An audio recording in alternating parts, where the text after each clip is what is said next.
Baik, Bismillahirrahmanirrahim. Assalamualaikum warahmatullahi wabarakatuh. Waalaikumsalam. Assalamualaikum. Alhamdulillahirrahmanirrahim. Wassalatu wassalamu ala asyrafil anbiya'i wal mursalin wa ala alihi wa sahbihi ajma'in. Alhamdulillah, pada malam yang berbahagia ini di Indonesia sudah malam, Pak Fahmi. Kalau Pak Fahmi itu masih jam berapa, Pak Fahmi? Jam 9 ya? Jam 3 ya? Jam 3 kurang, Pak. Ya, jam 3 kurang ya. Jadi beliau masih menggantikan tidur siangnya untuk mengisi acara ini. Terima kasih Pak Fahmi. Nah, kemudian selawat serta salam mari kita sajikan kepada baginda Rasulullah SAW. Nah, mudah-mudahan ini bagian dari mencari ilmu, ya, ilmu Allah begitu luas sekali, dan mudah-mudahan nanti akan menjadikan kita bertambah pengetahuan membandingkan sebuah kondisi ekonomi sebuah tempat yang berbeda atau sebuah ide-ide baru yang nantinya mungkin bisa mendewasakan kita di dalam memberikan sebuah kebijakan ataupun sebuah pendidikan baik kepada kita maupun kepada anak didik kita dan juga kepada negara. Baik, insya Allah bedah buku ini bedah buku sudah kita ditampilkan masing-masing kita, ya, yang dikarang oleh Stephanie Kelton, ya, dengan judul The Deficit Myth. Ini juga kita ketahui bahwa ternyata bahwa ini akan segera dikupas ya, mitos-mitos yang berlaku atas defisit budget tentunya. Ini penting sekali karena pikir dalam saat ini memang kita memikirkan bahwa jika sebuah negara terlalu banyak beban, terlalu banyak hutang, nah tentulah negara tersebut berada dalam kondisi yang sulit. Ya. Nah ini mungkin akan dikupas insya Allah oleh Pak Fahmi Yunus dan nantinya akan dibahas ya, di komentar oleh Pak Dr. Hafaz kita. Nah sebelum saya memberikan sesi ini kepada Pak Fahmi Yunus, mungkin sekedar ya, memperkenalkan Pak Fahmi di komunitas ini. Beliau bernama Fahmi Yunus, ya. Beliau lahir di Aceh, ya, di wilayah tsunami, ya. Bahkan beliau menjadi korban tsunami dulu. Kita tidak diskusi itu, yang mudah-mudahan keluarga yang sudah terkorban diampuni Allah SWT. Nah S1 beliau di Fakultas Ekonomi Unsiah, kemudian sempat mengenyam ilmu komunikasi di UI S2 ya, tapi tidak selesai dan beliau menyelesaikan S2-nya di Community Economic Development Southern New Hampshire University ya, USA.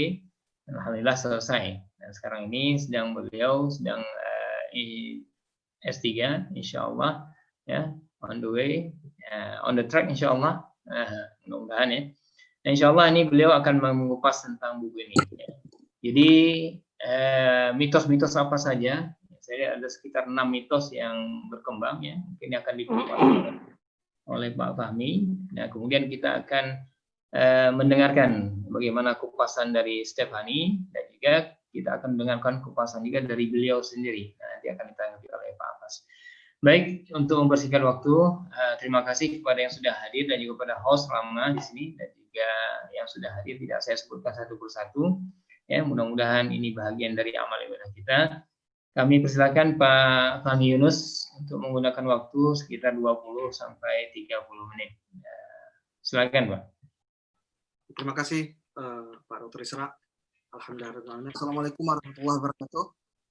Waalaikumsalam warahmatullahi wabarakatuh. Bapak, Ibu-ibu, kawan-kawan hadir pada acara diskusi bedah buku ini. Bahagia sekali bisa berkumpul lagi, berdiskusi bersama guru-guru saya, Pak Dr. Isra, Pak Dr. Hafaz. Walaupun agak nggak pede juga kita karena diajak untuk berdiskusi dengan ahli-ahlinya, tapi saya mencoba, ya namanya masih mahasiswa, saya masih mahasiswa S3, jadi masih belajar. Jika ada hal-hal yang salah mohon diluruskan, jika ada yang bisa dipakai ya dipakai aja. Ya ini mungkin lebih kepada sharing ya, lebih kepada sharing dan berbagi sebenarnya prinsipnya, karena seperti tadi sudah disampaikan sebelumnya, kita membahas buku The Deficit Myth, Modern Monetary Theory atau teori modern moneter. Ini khilafiyah katanya. Ya wajar. Ini karena Stephanie Kelton sendiri menganggap MMT ini adalah suatu mazhab. Ya, mazhab aja kita pahami ada banyak khilafiyahnya, ada banyak pemikirannya. Dan posisi saya di sini lebih kepada mencoba untuk mendiskusikan apa aja yang udah dibahas Stephanie Kelton di sini. Dan kita tahu dengan buku ini, bukan hanya Stephanie Kelton, tapi juga para pendukung teori MMT ini mendapatkan kritikan habis-habisan dari para ekonom mainstream istilahnya ya, ekonomi-ekonomi yang konvensional ya, tentang ini apakah mungkin, apakah kok bisa gitu, seperti Paul Krugman itu habis-habisan mengkritisi, tapi ya semua bisa dijawab dengan ini. Tapi di sini kita nggak mencoba melihat dari sisi lain, tapi bagaimana buku ini bercerita tentang mitos-mitos defisit. Kalau boleh saya ada ini ada PowerPoint, bisa saya share, Pak? Bisa ya, kalau bisa langsung saja. Kayak ini nih. Ya. Bisa kelihatan ini? Ya, bisa.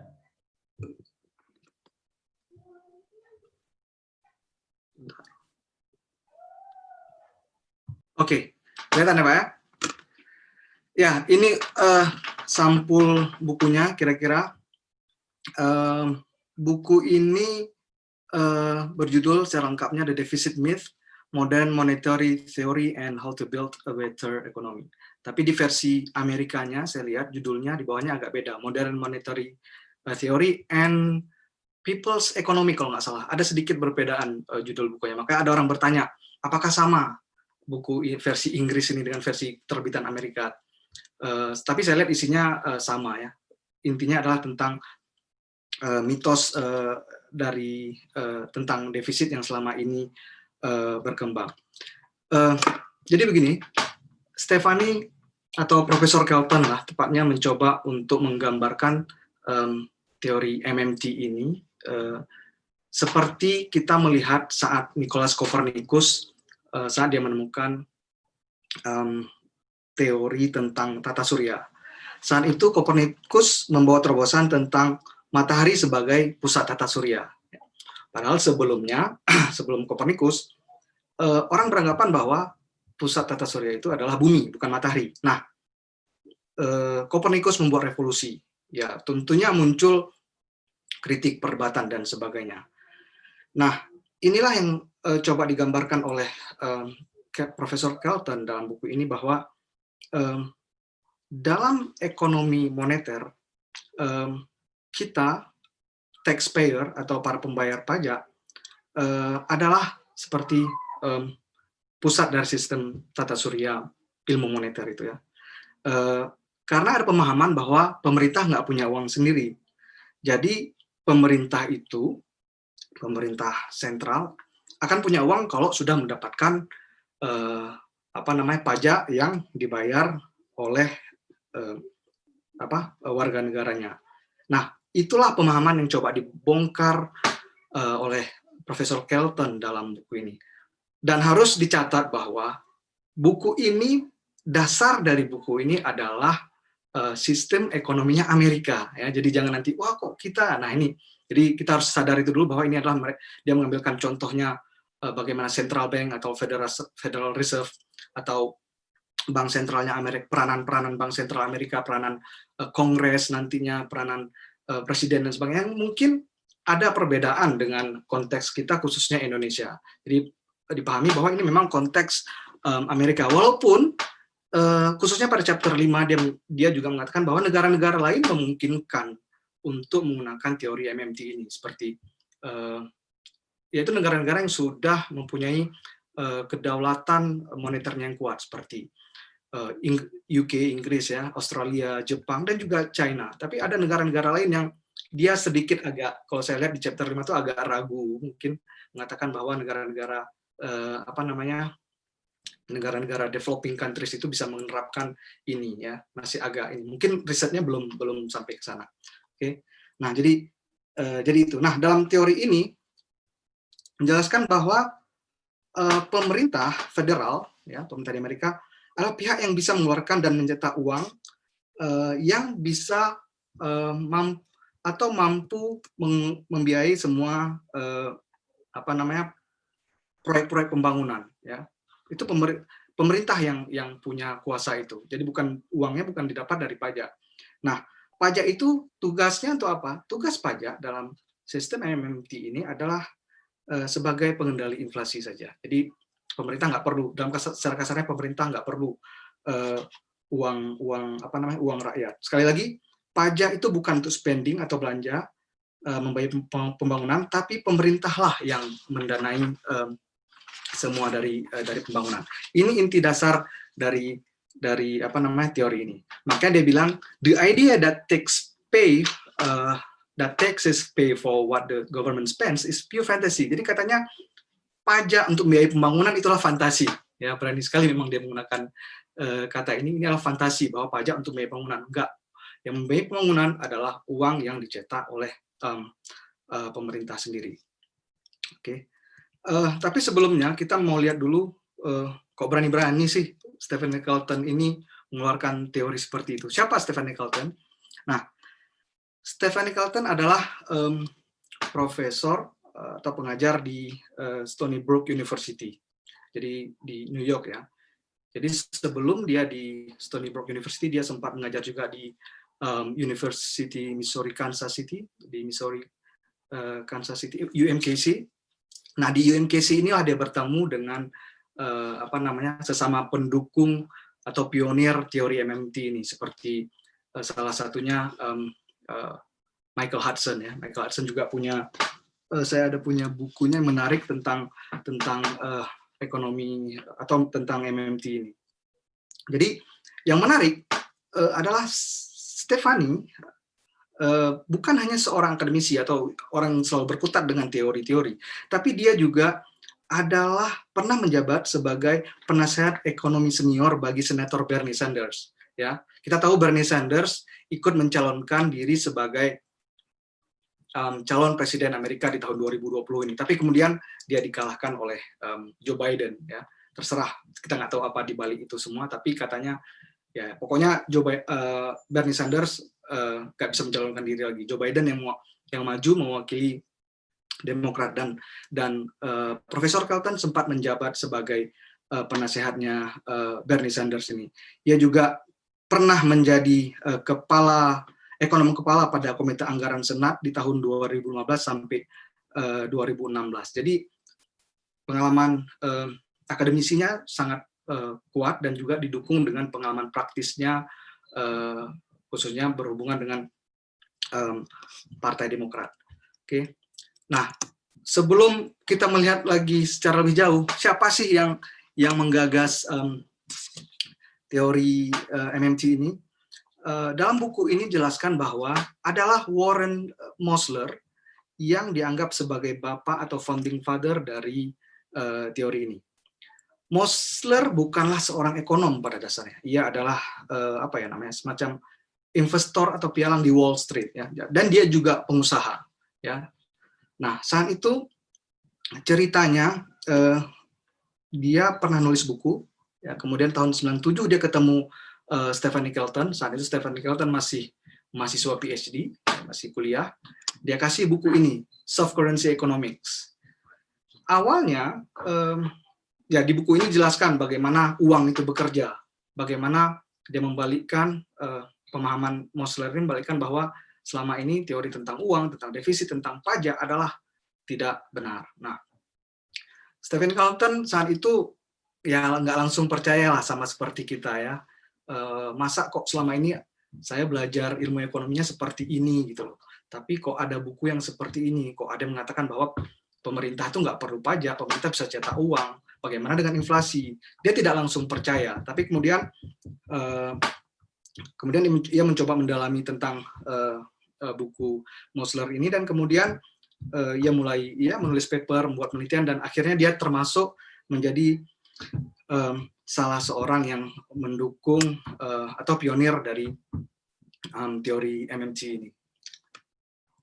Nah, lantas kalau pemerintah nggak perlu uang dari pajak, jadi untuk apa yang diinginkan pemerintah sebenarnya?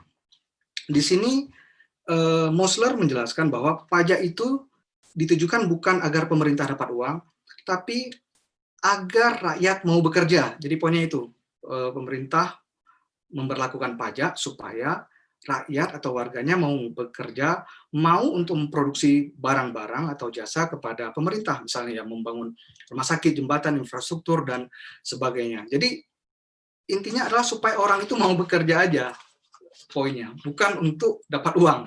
Nah, itu ide besar dari buku Warren Mosler yang tadi sempat membuat Stephanie Kelton juga shock ya. Oke. Nah, secara garis besar, tadi kita sudah bahas tentang pendiri atau penggagas dari MMT ini. Secara garis besar ada 6 mitos yang dikemukakan oleh Profesor Kelton dalam buku ini. Mungkin saya cepat aja. Yang pertama adalah, mitos pertama adalah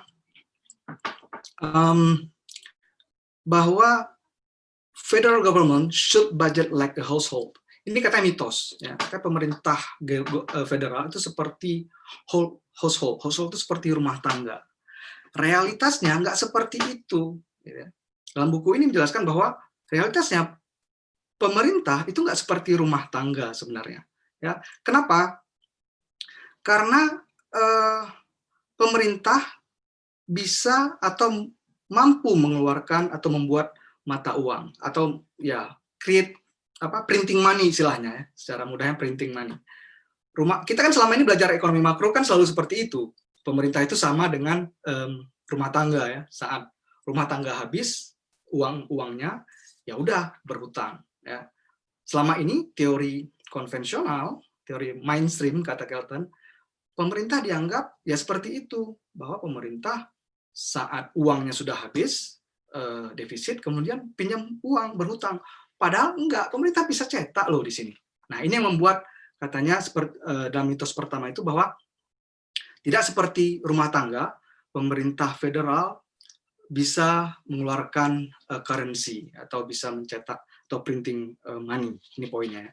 Dan saya tahu beberapa tayangan saya lihat di YouTube atau di IG ini di Indonesia itu lagi heboh-hebohnya ya, MMT ini salah seorang yang paling getol untuk mengkampanyekan MMT ini adalah Mardi Gubowick ya, yang sangat heboh. Ya mungkin di tataran Indonesia masih belum begitu populer. Tetapi saya sempat baca beberapa saat lalu mantan Menteri Keuangan Muhammad Khatib Basri sempat mengatakan bahwa memungkinkan jika Indonesia untuk menggunakan MMT ini, tapi tidak jelas secara detail bagaimana. Maksudnya dalam in terms of creating money tadi, printing money tadi. Nah, kemudian, ini contoh bagaimana factory money ya, uang itu dicetak di Amerika. Kalau kita ya lembaga atau institusi yang resmi mencetak uang ya hanya Bank Indonesia, dan Amerika juga punya lembaga khusus yang mencetak uang. Dan ini make sense nanti bahwa memang Amerika itu sebenarnya nggak perlu takut, kan selama ini Amerika katanya berhutang sama Cina. Amerika apa takutnya gitu? Amerika punya uang dolar. Mereka yang satu-satunya yang bisa mencetak uang adalah ya Amerika, pemerintah Amerika sendiri. Jadi kenapa harus takut ya, katanya? Kenapa harus takut? Kenapa harus berhutang pada Cina? Kenapa harus merasa kehabisan uang? Ini lucu katanya dalam buku ini dijelaskannya. Kemudian mitos kedua, defisit adalah bukti dari overspending atau kelebihan spending. Padahal sebenarnya realitasnya nggak seperti itu. Bahwa defisit bukan gini. Padahal sebenarnya untuk melihat dari pengeluaran yang berlebihan, kita nggak melihat defisit di sini, tapi dengan melihat angka inflasi. Kenapa bisa demikian? Kelton menjelaskan seperti ini, bahwa benar defisit itu tercatat dalam pembukuan pemerintah, betul. Jika pengeluaran lebih besar daripada pajak yang masuk, maka disebut defisit. Tapi itu aja nggak lengkap, kata Stephen Kelton. Ya seperti kita lah, misal kita punya pendapatan gaji berapa? 1 juta, tapi expend kita 1,5 juta, artinya kita defisit 500.000 rupiah. Tapi nggak seperti itu dalam hitung-hitungannya negara. Karena seperti ini, seandainya pemerintah membelanjakan atau menghabiskan uang, anggaplah 100 dolar Amerika Serikat ya untuk ekonomi, jadi dia kucurkan uang 100 dolar Amerika Serikat untuk ekonomi, namun hanya mengumpulkan 90 dolar dalam bentuk pajak. Jadi yang kembali ke pemerintah itu nggak 100 dolar tadi, jadi hanya 90 dolar yang kembali dalam bentuk pajak. Maka dalam catatan selama ini 10 dolar yang tersisa tadi dianggap sebagai defisit. Nah, selama ini kita hanya melihat dari segi pemerintah. Ya, defisit betul karena dikasih 100 dolar, baliknya 90 dolar. Artinya ada kekurangan 10 dolar. Tapi cara MMT memahami ini berbeda. Defisit di negara Paman Sam ternyata bisa menciptakan surplus bagi pihak lain karena minus yang 10 dolar tadi selalu menjadi plus terhadap bagian ekonomi lain. Jadi kan yang sisa 10 itu tadi memang nggak kembali ke pemerintah, tapi plus bagi pihak ekonomi lain, non-government, pihak-pihak selain pemerintah, swasta, masyarakat, dan sebagainya. Jadi selama ini para pembuat kebijakan hanya melihat dari satu sudut pandang saja, yaitu melihat defisit budget dari segi pemerintah, tapi mereka lupa melihat surplus dari pihak lain. Mungkin agak ini ya, terlalu cepat atau agak apa, tapi poinnya seperti itu, bahwa selama ini kita hanya melihat sisi pemerintah aja. Ya, pemerintah defisit, kurang uang, tapi yang 10 dolar tersisa tadi itu kan beredar di luar pemerintah. Itulah keuntungannya di situ. Dan ini yang disorot oleh teori MMT ini. Kemudian mitos ketiga, dibilang bahwa defisit akan membebani generasi yang akan datang. Kelton bilang, para politisi sangat senang menggunakan kalimat ini ya. Jadi memang ini defisit, hutang ya, akan membebani negara pada saat yang akan datang.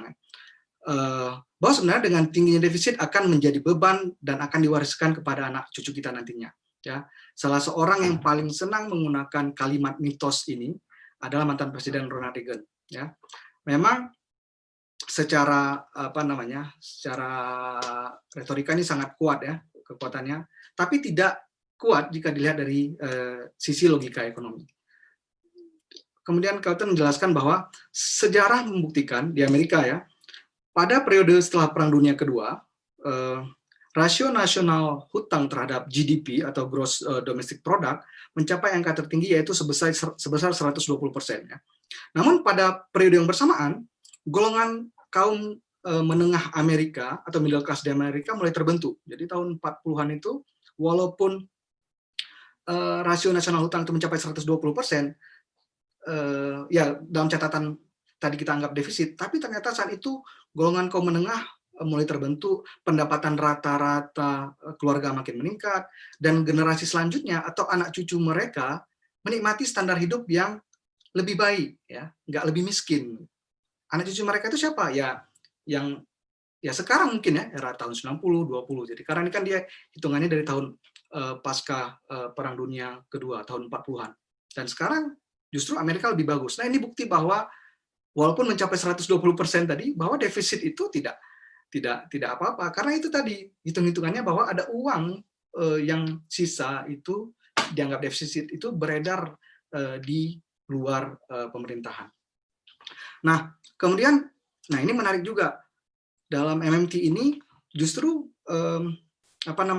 tidak menganjurkan negara itu berhutang ya. Mungkin lagi-lagi ini mencoba untuk membongkar pemahaman selama ini. Kelton bilang Amerika pernah mengalami masa tersebut tahun 1835. Saat itu presidennya Andrew Jackson. Itu adalah sejarah pertama kali Amerika membayar semua hutang publiknya. Ya, jadi butuh sekitar waktu 1 dekade untuk menuntaskan hutang tersebut. Dan kondisi ekonomi Amerika mengalami surplus di tahun 1823 hingga 1836. Dan ternyata kemampuan Amerika membayar hutang, semua hutangnya itu menjadi jalan bagi salah satu penurunan ekonomi terburuk di Amerika. Jadi dengan membayar hutang semua, justru ekonomi menjadi nggak bagus. Nanti ada penjelasannya. Jadi Kelton bilang setiap saat pemerintah mengurangi hutang nasionalnya, maka ekonomi mengalami penurunan atau depresi. Nah, hal ini juga sempat terjadi di era Presiden Bill Clinton, ya, pada tahun 1998 hingga 2001. Saat itu Presiden Clinton sangat bangga ya dengan dengan surplusnya ya. Bahkan saat itu dia akan mengadakan publikasi, mau disebarkan kepada publik, disebarkan kepada press tentang bagaimana negara bisa surplus. Tapi kemudian berdasarkan laporan atau temuan dari National Public Radio di rubrik Planet Money, ternyata saat itu ada laporan pemerintah bahwa negara berpotensi berada dalam keadaan kritis. Walaupun surplus, tapi ternyata berpotensi krisis. Kenapa?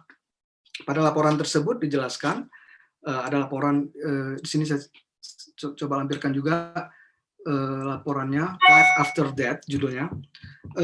Jadi gini ceritanya, jika Amerika nggak ada utang, maka nggak ada lagi surat obligasi. Karena pemerintah Amerika Serikat meminjam uang itu dengan menjual obligasi. Jadi berakhirnya utang akan berkonsekuensi pada berakhirnya obligasi negara. Hal ini yang ditakutkan akan berpotensi menjadi krisis ekonomi, karena pemerintah Amerika sudah menerbitkan obligasi ini sejak lama. Jadi dan keadaan ekonomi biasa-biasa aja, baik-baik aja. Bahkan negara-negara lain atau dunia bergantung kepada Amerika. Jadi dengan kata lain, obligasi dari negara seperti Amerika adalah pilar penting bagi perekonomian global. Kemudian mitos keempat, waktu saya berapa lama lagi Pak moderator? Kasihkan ngobrol. 10 menit lagi, silakan. Oke, saya coba cepat. Kemudian mitos keempat, bahwasanya defisit adalah berbahaya karena dapat menghambat investasi swasta dan mengganggu pertumbuhan ekonomi jangka panjang. Nah, Kelton bilang mitos ini sebagian besar beredar di antara ekonom mainstream, ya. Dianggap orang-orang yang berpaham seperti ini adalah ekonom mainstream yang seharusnya paham lebih baik tentang defisit. Realitasnya, defisit fiskal ternyata mampu meningkatkan kesejahteraan kita dan juga tabungan secara kolektif. Nah, ini salah satu yang menginspirasi Kelton dalam hal keseimbangan dalam defisit adalah Wayne Godley. Godley adalah salah seorang ekonom dari Inggris. Jadi dia bilang government deficit sama dengan non-governmental surplus. Jadi ini bersamaan dengan dengan pembahasan tadi ya. Jadi secara sederhana, Godley mencoba menjelaskan dalam bentuk ember. Nah, ini yang saya sempat jelaskan tadi, bahwa di saat ada dua ember, pertama embernya pemerintah warna merah, kemudian ada ember kuning non pemerintah, itu swasta dan sebagainya. Jadi saat pemerintah melakukan spending sebesar $100, ya, kemudian seperti tadi, yang balik kepada pemerintah dalam bentuk tax atau pajak adalah hanya 90 dolar. Di sini tercatat government deficit minus $10. Tapi minus $10 di sini adalah surplus di ember kuning, ya, yaitu $10. Surplus di non-governmental, pihak-pihak non-governmental atau di luar pemerintah. Ya, nah ini contoh yang saya lihat ini dari hasil riset Kelton, jelaskan bagaimana, semoga jelas gambarnya ini. Ini sejak tahun 1960 hingga 2015 dijelaskan bagaimana warna hitam adalah private sector atau swasta, ya, private sector financial balance, dan merah adalah general government budget balance. Jadi balance yang pemerintah. Kita lihat di sini, sejak tahun 60 sampai 2015 itu selalu defisit, kecuali di tahun ini, ya, ada tahun-tahun yang tidak defisit. Justru di saat itu kan kayak cermin, ya, kita lihat ini bagaimana merah menjadi cermin hitam, bagaimana defisit di pemerintah ternyata menjadi surplus atau keuntungan di pihak private sector, ya. Private sector selalu positif. Karena apa? Karena ya tadi, karena pemerintah selalu defisit. seperti di tahun 1975 kurang lebih ini, bagaimana defisit itu mencapai ini hampir 9% ya. Tapi di sisi lain private sector juga mencapai surplus, mencapai 9%. Jadi inilah yang mendasari mungkin teori dalam buku ini, bahwa defisit tidak selalu menjadikan, defisit pemerintah maksudnya tidak menjadikan defisit bagi pihak lain. Justru defisit di pemerintah menjadikan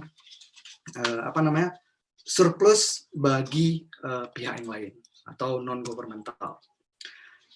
Kemudian mitos nomor 5, masih ada 2 lagi,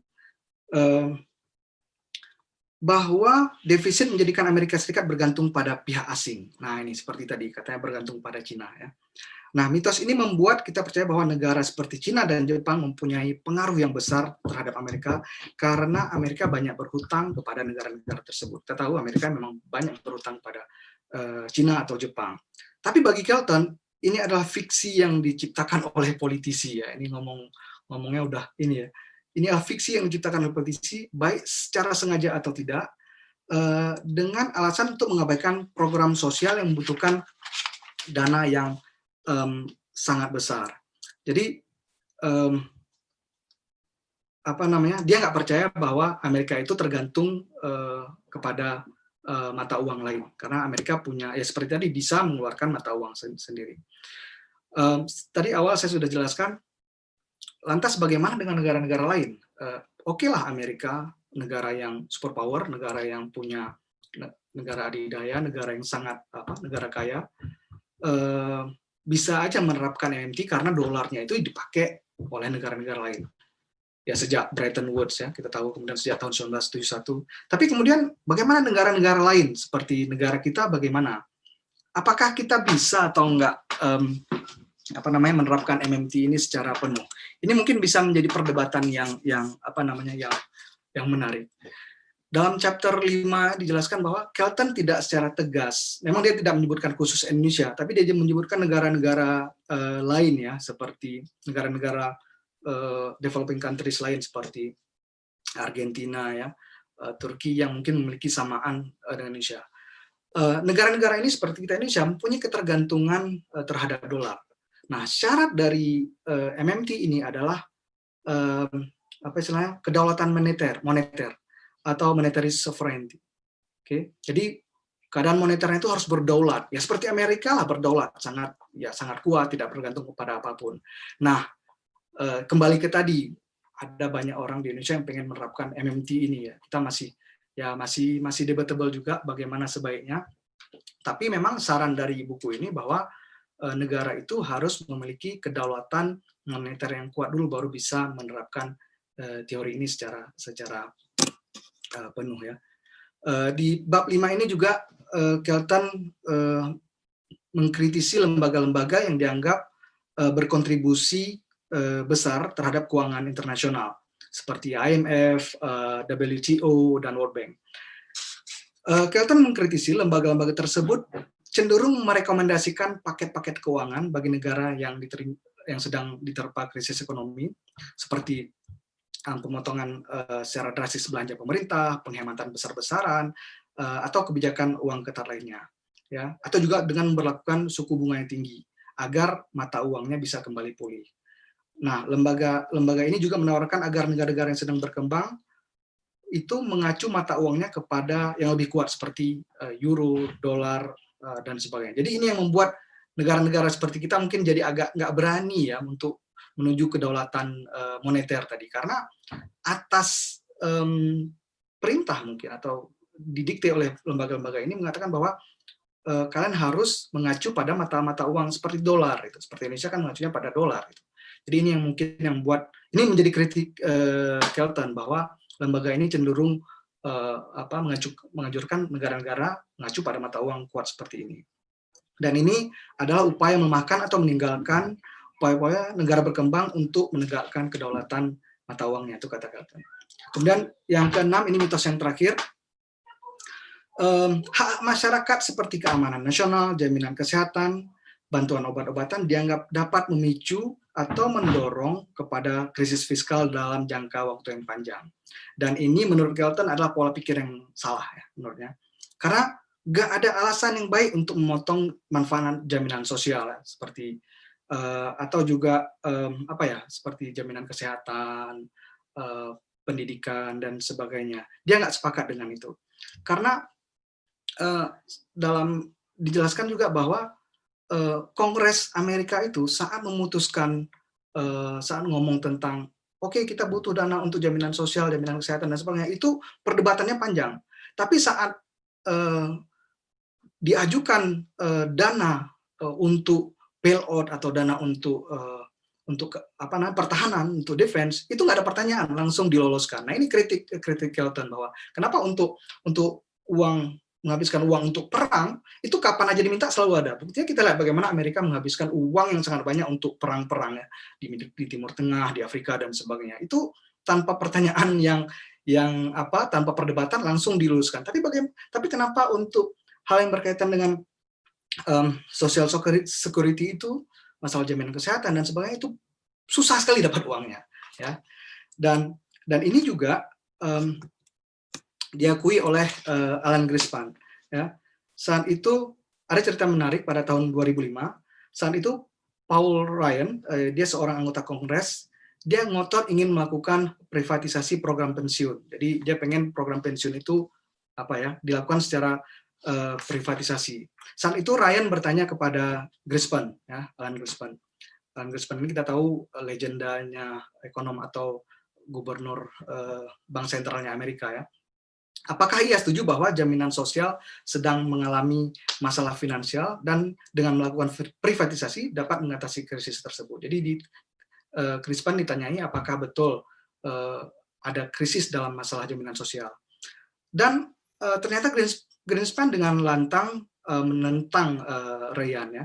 Katanya bahwa tidak ada yang mampu mencegah pemerintah federal untuk menciptakan uang sebanyak yang mereka inginkan dan membayarkannya kepada orang lain. There's nothing to prevent the federal government from creating as much as money as it wants and paying it to somebody. Jadi salah menurut dia pemahaman si Ryan itu bahwa pemerintah itu nggak ada kekuatan untuk mencipta uang. Dan ini dijawab langsung oleh Alan Greenspan bahwa pemerintah bisa cetak uang sebanyak yang mereka suka. Jadi mungkin ini ada 6 mitos, sebenarnya ada poin lain yang menarik, tapi kita mungkin segitu aja waktu saya, nanti mungkin kita akan diskusikan lagi. Saya rasa itu aja dari saya, Pak Moderator, terima kasih. Baik, terima kasih Pak Fahmi Yunus yang telah memberikan materi ya. Mudah-mudahan bisa memberikan inspirasi ataupun tanggapan nanti dari kita semua ya. Saya juga seperti terpikir tadi tentang teori, apakah dia menyentuh teori quantity money theory ya. Artinya semakin banyak money supply yang terjadi, maka akan terjadi inflasi. Apakah itu juga bagian dari mitos? Allah alamnya. Nih kita teruskan ya. Nanti diskusi kita terakhir setelah nanti kita dengarkan dulu komentar dari Pak Dr. Hafaz. Silakan Pak Hafaz, tinggal waktu 15 menit. Silakan.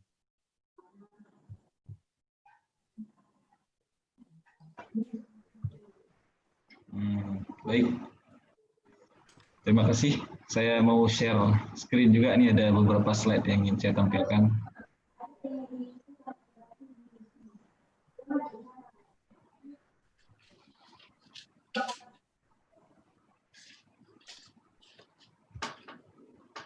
Assalamualaikum warahmatullahi wabarakatuh. Assalamualaikum warahmatullahi wabarakatuh. Alhamdulillahirabbil alamin wassalatu wassalamu ala asyrafil anbiya'i wal mursalin wa ala alihi wa ashabihi ajma'in. Amma ba'd. Terima kasih kami ucapkan kepada moderator Pak Dr. Isra Ahmad Syah. Juga terima kasih kepada Pak Fahmi Yunus yang telah membedah buku yang sedang hangat di pasar. Nanti sekarang ada masih itu. Ditulis oleh Stephanie Kelton yang berjudul The Deficit Myth. Nah, apa yang disampaikan oleh Pak Fahmi tadi sangat menarik saya pikir, karena memang buku-buku seperti ini ataupun pemikiran-pemikiran yang dalam tanda kutip breakthrough ya, yang membuat terobosan-terobosan memang sangat diperlukan ya, khususnya ketika terjadi krisis ekonomi seperti sekarang ini. Dan memang ide-ide revolusioner itu biasanya tercipta ketika ada ekonomi dalam keadaan krisis ya. Kita lihat misalnya bagaimana John Maynard Keynes ya, melakukan revolusi cara berpikir kita untuk mengatasi krisis ekonomi yang terjadi pada tahun 1929-30 1930 The Great Depression. Nah, Keynes waktu itu mengubah paradigma berpikir orang yang waktu itu dikuasai oleh pemikiran paradigma ekonomi klasik ya, bahwa ketika terjadi krisis itu ekonomi akan bisa bangkit sendiri, pasar bisa melakukan koreksi sendiri ya, self correction. Nah, tetapi bagi Keynes itu tidak mungkin terjadi. Secara jangka panjang kalau kita tunggu pasar berkoreksi dengan sendirinya sehingga kita kemudian kembali dalam pertumbuhan ekonomi. Nah, ini kata Keynes, in the long run we are all dead, kata Keynes ya. Jangka panjang nanti kita semua akan mati. Sampai kapan kita menunggu resesi ini berlalu? Nah, jadi karena itu Keynes memperkenalkan intervensi pemerintah yang selama itu tabu, masuk ke dalam teori ekonominya. Nah, jadi itu yang diperkenalkan oleh Keynes yang kemudian menjadi ilmu ekonomi makro. Nah, ide ini juga sama saya pikir seperti itu ya. MMT ini ataupun Modern Monetary Theory ini saat ini disambut hangat karena memang ekonomi sekarang sedang dalam keadaan morat-marit ya di seluruh negara di dunia. Dan sedang ditunggu-tunggu kira-kira resep apa yang bisa menyelesaikan permasalahan ekonomi ini. Nah, orang kan sudah terframe sekarang bahwa kalau kita berpikir dalam kerangka lama, ya kita akan seperti ini saja. Kapan krisis ini akan berlalu juga kita tidak tahu. Nah, jadi ketika ada tawaran-tawaran baru yang dikemukakan, itu langsung disambut. Dan saya berpikir juga bagaimana dengan ekonomi syariah ini, kan? Karena kita juga ya ekonomi syariah secara substansinya itu sangat revolusioner ya. Artinya membongkar mitos-mitos seperti yang disampaikan oleh Stephen Eagleton ini. Tetapi gagasan-gagasan ekonomi syariah mungkin kurang terstruktur ya. Seperti yang disampaikan oleh pendukung MMT ini. Jadi mereka sangat terstruktur cara berpikirnya. Kemudian bukunya juga kalau kita baca itu langsung bisa mengubah paradigma kita berpikir. Nah, itu mungkin yang menjadi PR kepada ekonomi syariah nanti. Kita punya banyak ide-ide revolusioner, tapi kita tidak terlalu membumi bagaimana kita bisa membongkar mitos-mitos ataupun membongkar paradigma konvensional yang ada. Oke, kita bedah saja apa yang disampaikan oleh Stephen Eagleton ini. Tadi Pak Fahmi juga sudah menyampaikan ya bahwa yang dilakukan oleh kelompok ini atau oleh mazhab ini adalah membongkar kepercayaan klasik ya, ataupun membongkar paradigma yang ada. Nah, itu paradigma yang ada sudah dijadikan mitos oleh Stephen Eagleton dan kawan-kawan karena dianggap tidak sesuai dengan realitas. Nah, sebenarnya ini juga sudah lama dirasakan oleh para ekonom konvensional sendiri, oleh ekonom barat sendiri ya, ketika mereka mengkritik ilmu ekonomi. Nah, itu banyak yang dikatakan realitas, ya, yang dikatakan fakta itu sebenarnya tidak terjadi. Tapi dikatakan oleh Joseph Schumpeter ya, ataupun oleh James K. Galbraith ya, karena kita terus disuguhi dengan teori-teori tersebut, akhirnya ini menjadi sebuah doktrin yang kita percaya, walaupun sebenarnya dalam realitas itu tidak ada. Nah, sebenarnya itu adalah fantasi ataupun mitos yang dikatakan oleh Stephen Eagleton. Tapi karena itu terus-menerus diajarkan di dalam bangku perkuliahan, di dalam textbook, nah itu akhirnya menjadi doktrin, menjadi sebuah kepercayaan dan sebuah kebenaran yang tidak bisa dibantah. Nah, tapi ini kemudian dibongkar ulang oleh kelompok Stephen Eagleton, oleh MMT. Yang pertama dikatakan bahwa federal government ini, pemerintah itu berbeda dengan rumah tangga. Kenapa? Karena pemerintah bisa mengelola budgetnya sendiri, bisa mencetak uang. Sementara rumah tangga tidak bisa mencetak uang. Tapi kalau mau uang, rumah tangga ini harus mencarinya. harus bekerja, harus memberikan servis, harus memberikan jasa-jasa untuk bisa mendapatkan uang. Tetapi pemerintah kan tidak seperti itu. Pemerintah tidak perlu bekerja untuk mendapatkan uang karena pemerintah adalah currency issuer. Pemerintah yang menerbitkan uang. Nah, sementara kita masyarakat awam ini, ekonomi rumah tangga, juga sektor-sektor bisnis perusahaan ini, kita tidak bisa mencetak uang karena uang ini barang monopoli yang dikuasai oleh pemerintah. Nah, kalau kita mau uang, maka kita harus mengerahkan usaha kita, harus mengerahkan kerja kita untuk bisa mendapatkan bayaran dalam bentuk uang tadi. Nah, karena itu tidak mungkin ada istilahnya pemerintah ini tidak perlu ada defisit ya. Kenapa? Karena sumber uang itu ya di pemerintah. Jadi defisit itu ya mitos saja. Nah, ini yang menjadi landasan awal buku ini ditulis oleh Stephanie Kelton. Tetapi di sini saya ada beberapa pertanyaan. Mungkin nanti Pak Fahmi juga bisa meresponnya ya. Di Amerika itu yang mencetak uang kan Federal Reserve. Ya. Kita tahu sama-sama The Fed yang mencetak uang. Nah, The Fed ini dalam banyak bacaan yang kita temui itu kan bukan badan pemerintah, tapi badan semi government ataupun mungkin swasta yang dibentuk oleh kelompok-kelompok Yahudi, Jews ya, Rothschild dan keturunan-keturunannya ini. Nah, itu ada di beberapa state cabangnya itu. Nah, mereka yang mencetak uang. Nah, kemudian uang yang mereka cetak itu kan dihutangi ke pemerintah Amerika. Nah, saya tidak mendapati ini di dalam buku Stephanie Kelton. Seolah-olah Stephanie Kelton mengatakan bahwa The Fed ini adalah bagian dari pemerintah Amerika dan pemerintah Amerika tinggal memerintahkan kepada The Fed untuk mencetak uangnya. Apakah benar seperti itu? Karena di banyak buku yang saya baca juga tidak seperti itu, karena ekonomi Amerika ini sangat dikuasai oleh kelompok Yahudi ya, dan Yahudi yang mencetak uang sistem keuangan di Amerika itu. Nah, kemudian bagaimana kalau pemerintah mencetak uang tanpa batas? Nah, uang dulu di zaman klasik ya, itu kan dalam bentuk emas dan perak. Nah, emas dan perak ini ada batasannya. Artinya pemerintah tidak bisa suka-suka mencetak emas dan perak kalau emasnya tidak ada, kalau sumber emasnya tidak ada. Jadi uang emas ini kan baru bisa dicetak, dinar dan dirham itu baru bisa dicetak kalau ada emasnya dulu, ada bahan bakunya. Dan bahan baku ini kan tidak selamanya ada, kadang-kadang langka ya. Nah, lalu bagaimana dengan uang kertas ini? Uang kertas ini kan sumber yang sangat mudah itu, yang tidak akan ada habis-habisnya. Jadi pemerintah bisa mencetak uang kertas ini seberapa besar ataupun ada batasannya tidak, gitu kan?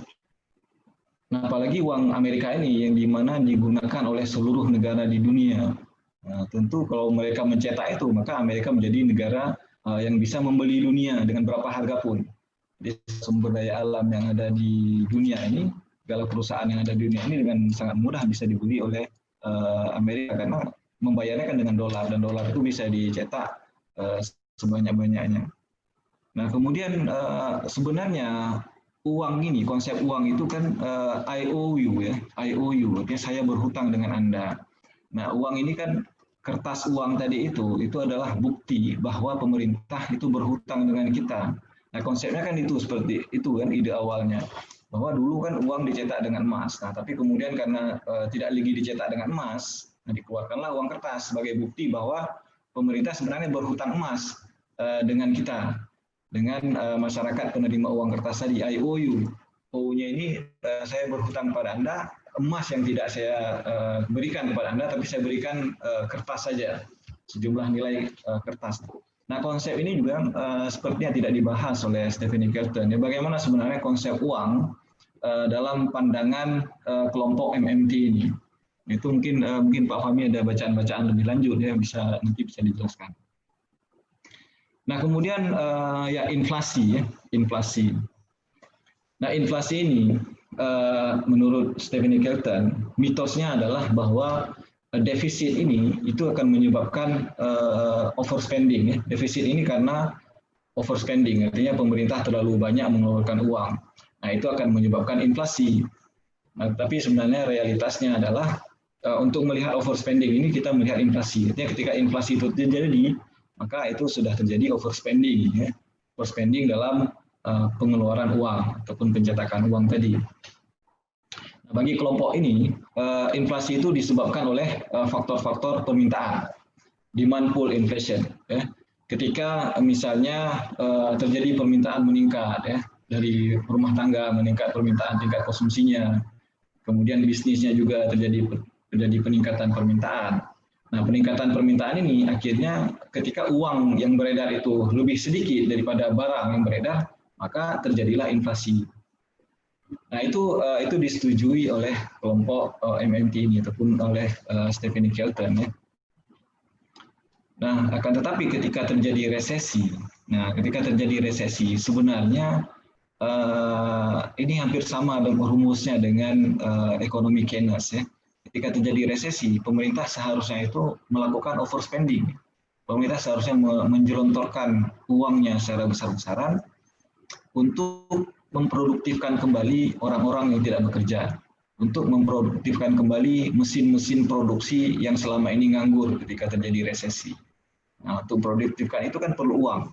Nah, uang inilah yang seharusnya digelontorkan oleh pemerintah ketika terjadi resesi. Nah, kelompok ini juga mengajak kita untuk meninjau kembali balance budget ataupun anggaran berimbang itu bagaimana, ya. Nah, ini sudah datang Hakim. Oke, ya, balance budget. Nah, selama ini kan kita diajari bahwa yang dimaksud dengan anggaran berimbang itu adalah ketika government spending, ya, ketika belanja pemerintah itu seimbang dengan pemasukan dari pajak. Nah, sebenarnya itu tidak perlu dirisaukan, ya, oleh kelompok MMT ini. Yang perlu dirisaukan yang perlu dikhawatirkan oleh pemerintah itu adalah bagaimana kita mencapai full employment dan price stability. Nah, ketika ini seimbang, nah itu ekonomi dalam keadaan bagus, dalam keadaan seimbang. Nah, ketika kita masyarakat semuanya bekerja, semuanya ada pekerjaan, kemudian harga-harga stabil. Nah, inilah yang sebenarnya menjadi tujuan perekonomian. Bukan menyeimbangkan anggarannya. Dan itu sebenarnya tugas yang lebih cocok dilakukan oleh pemerintah. Kenapa? Karena kan mencetak uang itu mudah. Kemudian pajak tadi, seperti disampaikan oleh Pak Fahmi, itu tidak begitu penting. Karena pajak ini sebenarnya tujuan pajak kan juga saya pikir sangat revolusioner dalam hal mendefinisikan kembali tujuan dan fungsi pajak ini. Nah, bagi kelompok ini, pajak itu sebenarnya adalah untuk pengendali inflasi. Kemudian pajak ini tujuannya juga untuk pengendali distribusi kekayaan di dalam masyarakat. Karena ada sebagian kelompok masyarakat itu sangat kaya.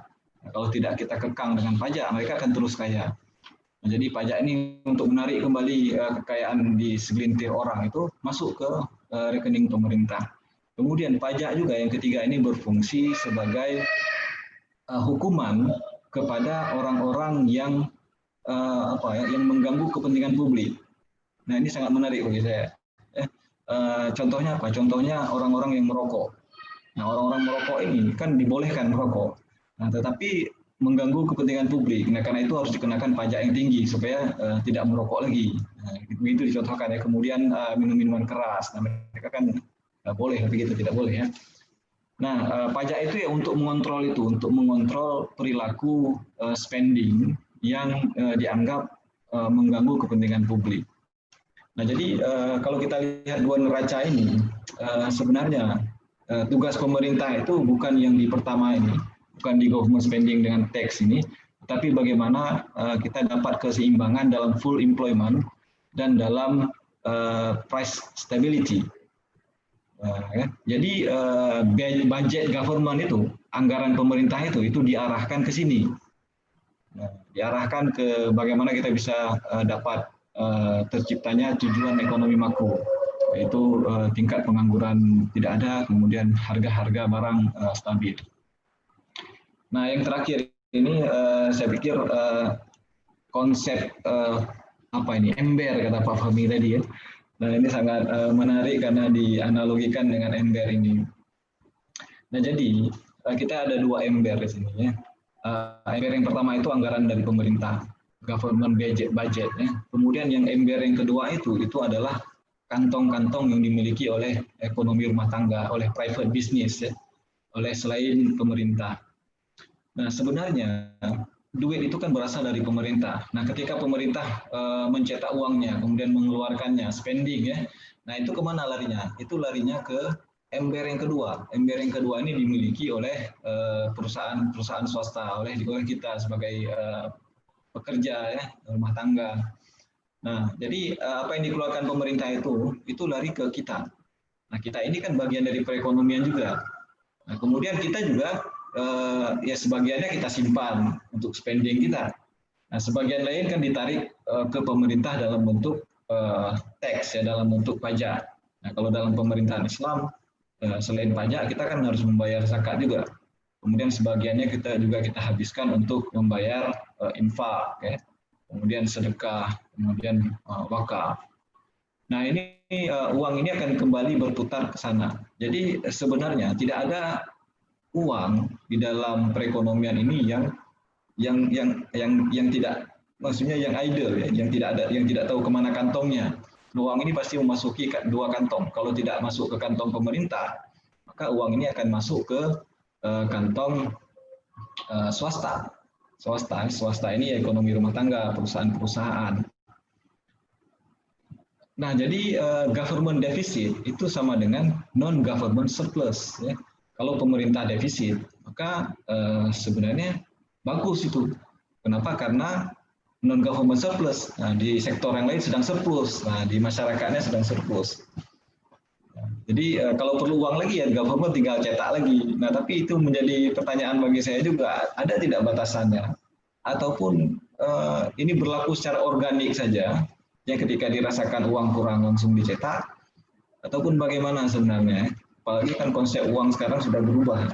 Nah sekarang kita sudah berubah uangnya menjadi uang elektronik, uang tidak berwujud lagi. Nah ini lebih dahsyat lagi. Karena pencetakan uang itu tidak perlu dicetak lagi dalam bentuk kertas, tapi sudah dalam bentuk angka-angka yang beredar secara wireless, secara elektronik saja.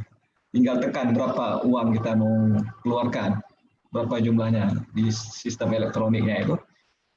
Nah, uang beredar, kita bisa melakukan pembayaran di laptop tanpa perlu uang kertas itu kita bawa-bawa. Nah, ini lebih canggih lagi. Nah, jadi bagaimana ekonomi Islam merespon ini, merespon perubahan paradigma yang luar biasa berlaku di dalam ekonomi dunia pada hari ini ya. Kenapa? Karena ketika dalam diskursus ekonomi Islam kita masih saja melihat konsep uang dalam bentuk emas dan perak. Nah, sementara uang ini kan berevolusi dia, evolusi. Sebelum Nabi menggunakan emas dan perak ini sudah digunakan oleh Persia dan Romawi, kemudian dilanjutkan dalam peradaban Islam, kemudian diubah lagi ketika peradaban Barat muncul, dan sekarang berubah lagi uang ini diubah dalam peradaban Barat dalam bentuk uang kertas ya. Nah sekarang ini masih peradaban Barat menguasai dunia, itu masih menggunakan tidak lagi uang kertas, sudah menggunakan digital money ya. E-money, digital money yang uang ini tidak berwujud lagi. Nah, ke depan bagaimana? Apakah kita kembali lagi ke zaman emas dan perak dalam bentuk dinar dan dirham, ataupun kita justru ada ide-ide baru yang kita tawarkan kepada dunia? Nah, mungkin demikian. Saya singkat saja membahas apa yang disampaikan oleh Pak Fahmi, sekedar melakukan summary ataupun resensi ide yang disampaikan oleh Stephanie Kelton dalam bukunya The Deficit Myth ini. Saya pikir sangat menarik, dan mudah-mudahan ada ekonom muslim yang bisa menulis buku-buku seperti ini yang sifatnya revolusioner, yang mencoba membongkar paradigma yang ada dan menawarkan sesuatu yang baru kepada kita semua. Terima kasih, saya kembalikan kepada Pak Moderator. Assalamualaikum warahmatullahi wabarakatuh.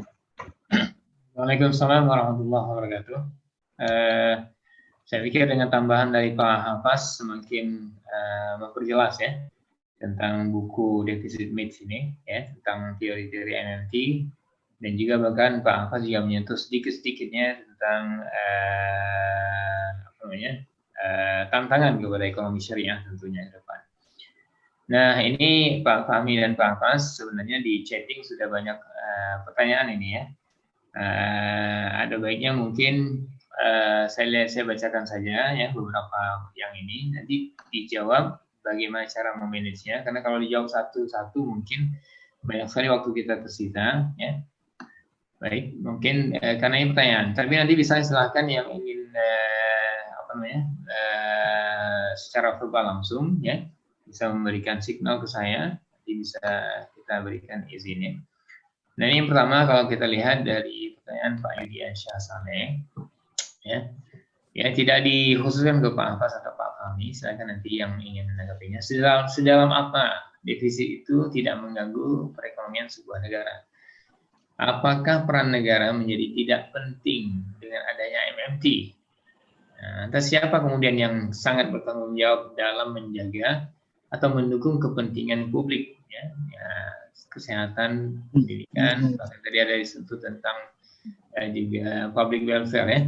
Sedangkan Amerika sendiri menghabiskan belanja negara untuk kesehatan anak-anak dan perempuan ya begitu sangat besar. Ini satu, silakan ditanggapi nanti ya. Yang kedua dari Pak Jalal, ukuran dan standar dalam mencetak uang. Ya, kalau dianggap bahwa cetak uang itu yang banyak itu adalah mitos, nah, ada nggak hubungan dengan underlying asetnya? Artinya bahwa boleh mencetak sekian-sekian jika kemudian memiliki aset, khususnya mungkin emas ya. Nah, yang ketiga, ya mungkin saya bacakan dulu, nanti ditanggapi. Bagaimana hubungan konstruksi? Nah, ini dari Pak Samsul itu memang agak berat ya. Beliau suka dengan teori-teori. Bagaimana hubungan konstruksi teoritis antara teori monetaris Milton Friedman dengan MMT?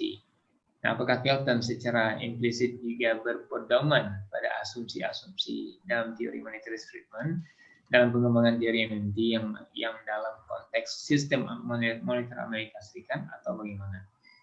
3 pertanyaan ini mungkin mengawali diskusi kita sesi pertama ini ya. Nanti mudah-mudahan kalau ada yang ingin bicara langsung ya silahkan nanti di-listkan namanya di sini biar saya tinggal panggil saja. Baik, silakan. Mungkin Pak Isra, nanti saya ikut ya. Ya, oke. Kalau gitu nanti langsung Pak ya dengan verbal ya. Baik, Pak Fahmi silakan mungkin pertama untuk memberikan tanggapan. Boleh dipilih mana saja Pak dulu ya atau langsung diramu ketiga-tiganya. Silakan. Ya, menarik ya. Mungkin sambil meramu juga sambil membahas diskusi dari kedengaran nggak, Sob? Dengar ya? Dari yang oleh Pak Hafaz tadi tentang apakah relasi antara The Fed dengan pemerintah. Benar bahwa pemerintah dalam sistem pemerintahan Amerika, bank sentral itu terpisah ya, tidak ini, artinya tidak bisa diintervensi dan sebagainya. Ya, cetak uang. Tapi pemerintah atau presiden melalui persetujuan dari Kongres itu punya kekuatan untuk mencetak uang. Dalam buku ini dijelaskan pada tahun 2009 di saat krisis ekonomi Amerika, kita tahu krisis ekonomi 2007, 2008 hingga 2009. Jadi awal Januari 2009 itu pemerintah Amerika kan itu lagi krisis, mencoba meminta uang kepada kepada Senat lah, kepada Kongres lah ya, untuk memberikan stimulus. Saat itu jumlah yang diminta adalah sebesar 787 miliar US dollar ya, berapa triliun itu? 787 miliar US dollar. Ya. Nah, itu permintaan dari presiden. Nah, saat itu beberapa penasihat presiden hitung-hitung ini nggak cukup 787 miliar US dollar. Setidaknya dibutuhkan 1,3 triliun US dollar ya, untuk menstimulus perekonomian saat itu. Jadi nggak cukup. Bahkan salah seorang penasihat ekonominya juga, Christina Romer, menghitung dibutuhkan 1,8 triliun ya. Nah, jadi di sini jelaskan bahwa sebenarnya pemerintah Amerika punya kekuatan untuk minta itu kepada Kongres. Mungkin kalau kayak kita di ini ya Pak Pasya, di DPR ya, Presiden atas persetujuan dari dari DPR juga tentunya ya untuk ada mengeluarkan legislation ini. Dan ternyata yang lucunya ini bukan masalah jumlah sebenarnya. Yang lucunya, yang konyolnya kata si Stephanie Carlton ini bukan masalah jumlahnya besar atau kecilnya, tapi pemerintahan Obama saat itu agak kayak takut minta terlalu besar, takut minta 1 triliun lebih. Jadi bukan kepada hitung-hitungan saintifik atau matematiknya, lebih kepada terlihat konyol aja minta terlalu banyak. Dan ternyata terbukti bahwa 787 miliar dolar itu nggak cukup. Memang yang dibutuhkan adalah di atas 1 triliun US dollar. Jadi memang kalau aja berani dalam tanda kutip nekat, udah pede aja gitu, nggak peduli, minta aja gitu, dan dikasih, mungkin akan berbeda situasi perekonomiannya. Ini mencoba membahas apa yang disampaikan Pak Apas tadi. Kemudian ada pertanyaan tadi tentang underlying-nya juga, dan juga batas ya, Pak Apas katakan batasnya seperti apa sih, bisa cetak uang sebanyak mungkin. Tentu dalam setiap perekonomian selalu ada speed limitnya, ada batasan kecepatannya. Nggak bisa juga printing money sebanyak-banyak, enggak. Namun apa batasannya? Batasannya adalah dengan melihat atau underlying-nya dengan melihat sumber daya resources yang ada. Jadi seperti misal gini, karena uang itu di printing, kemudian dialokasikan untuk seperti tadi sudah disampaikan Pak Was, untuk membiayai tenaga kerja, untuk membuat infrastruktur, untuk untuk tanah, untuk teknologi, karena mereka punya teknologi yang bagus, kemudian tanahnya juga untuk labor, tenaga kerja. Jadi uang itu untuk itu. Nah, batasannya ya itu tadi. Jadi batasannya ya teknologi itu tadi, land tadi, dan ya mungkin underlying yang lainnya.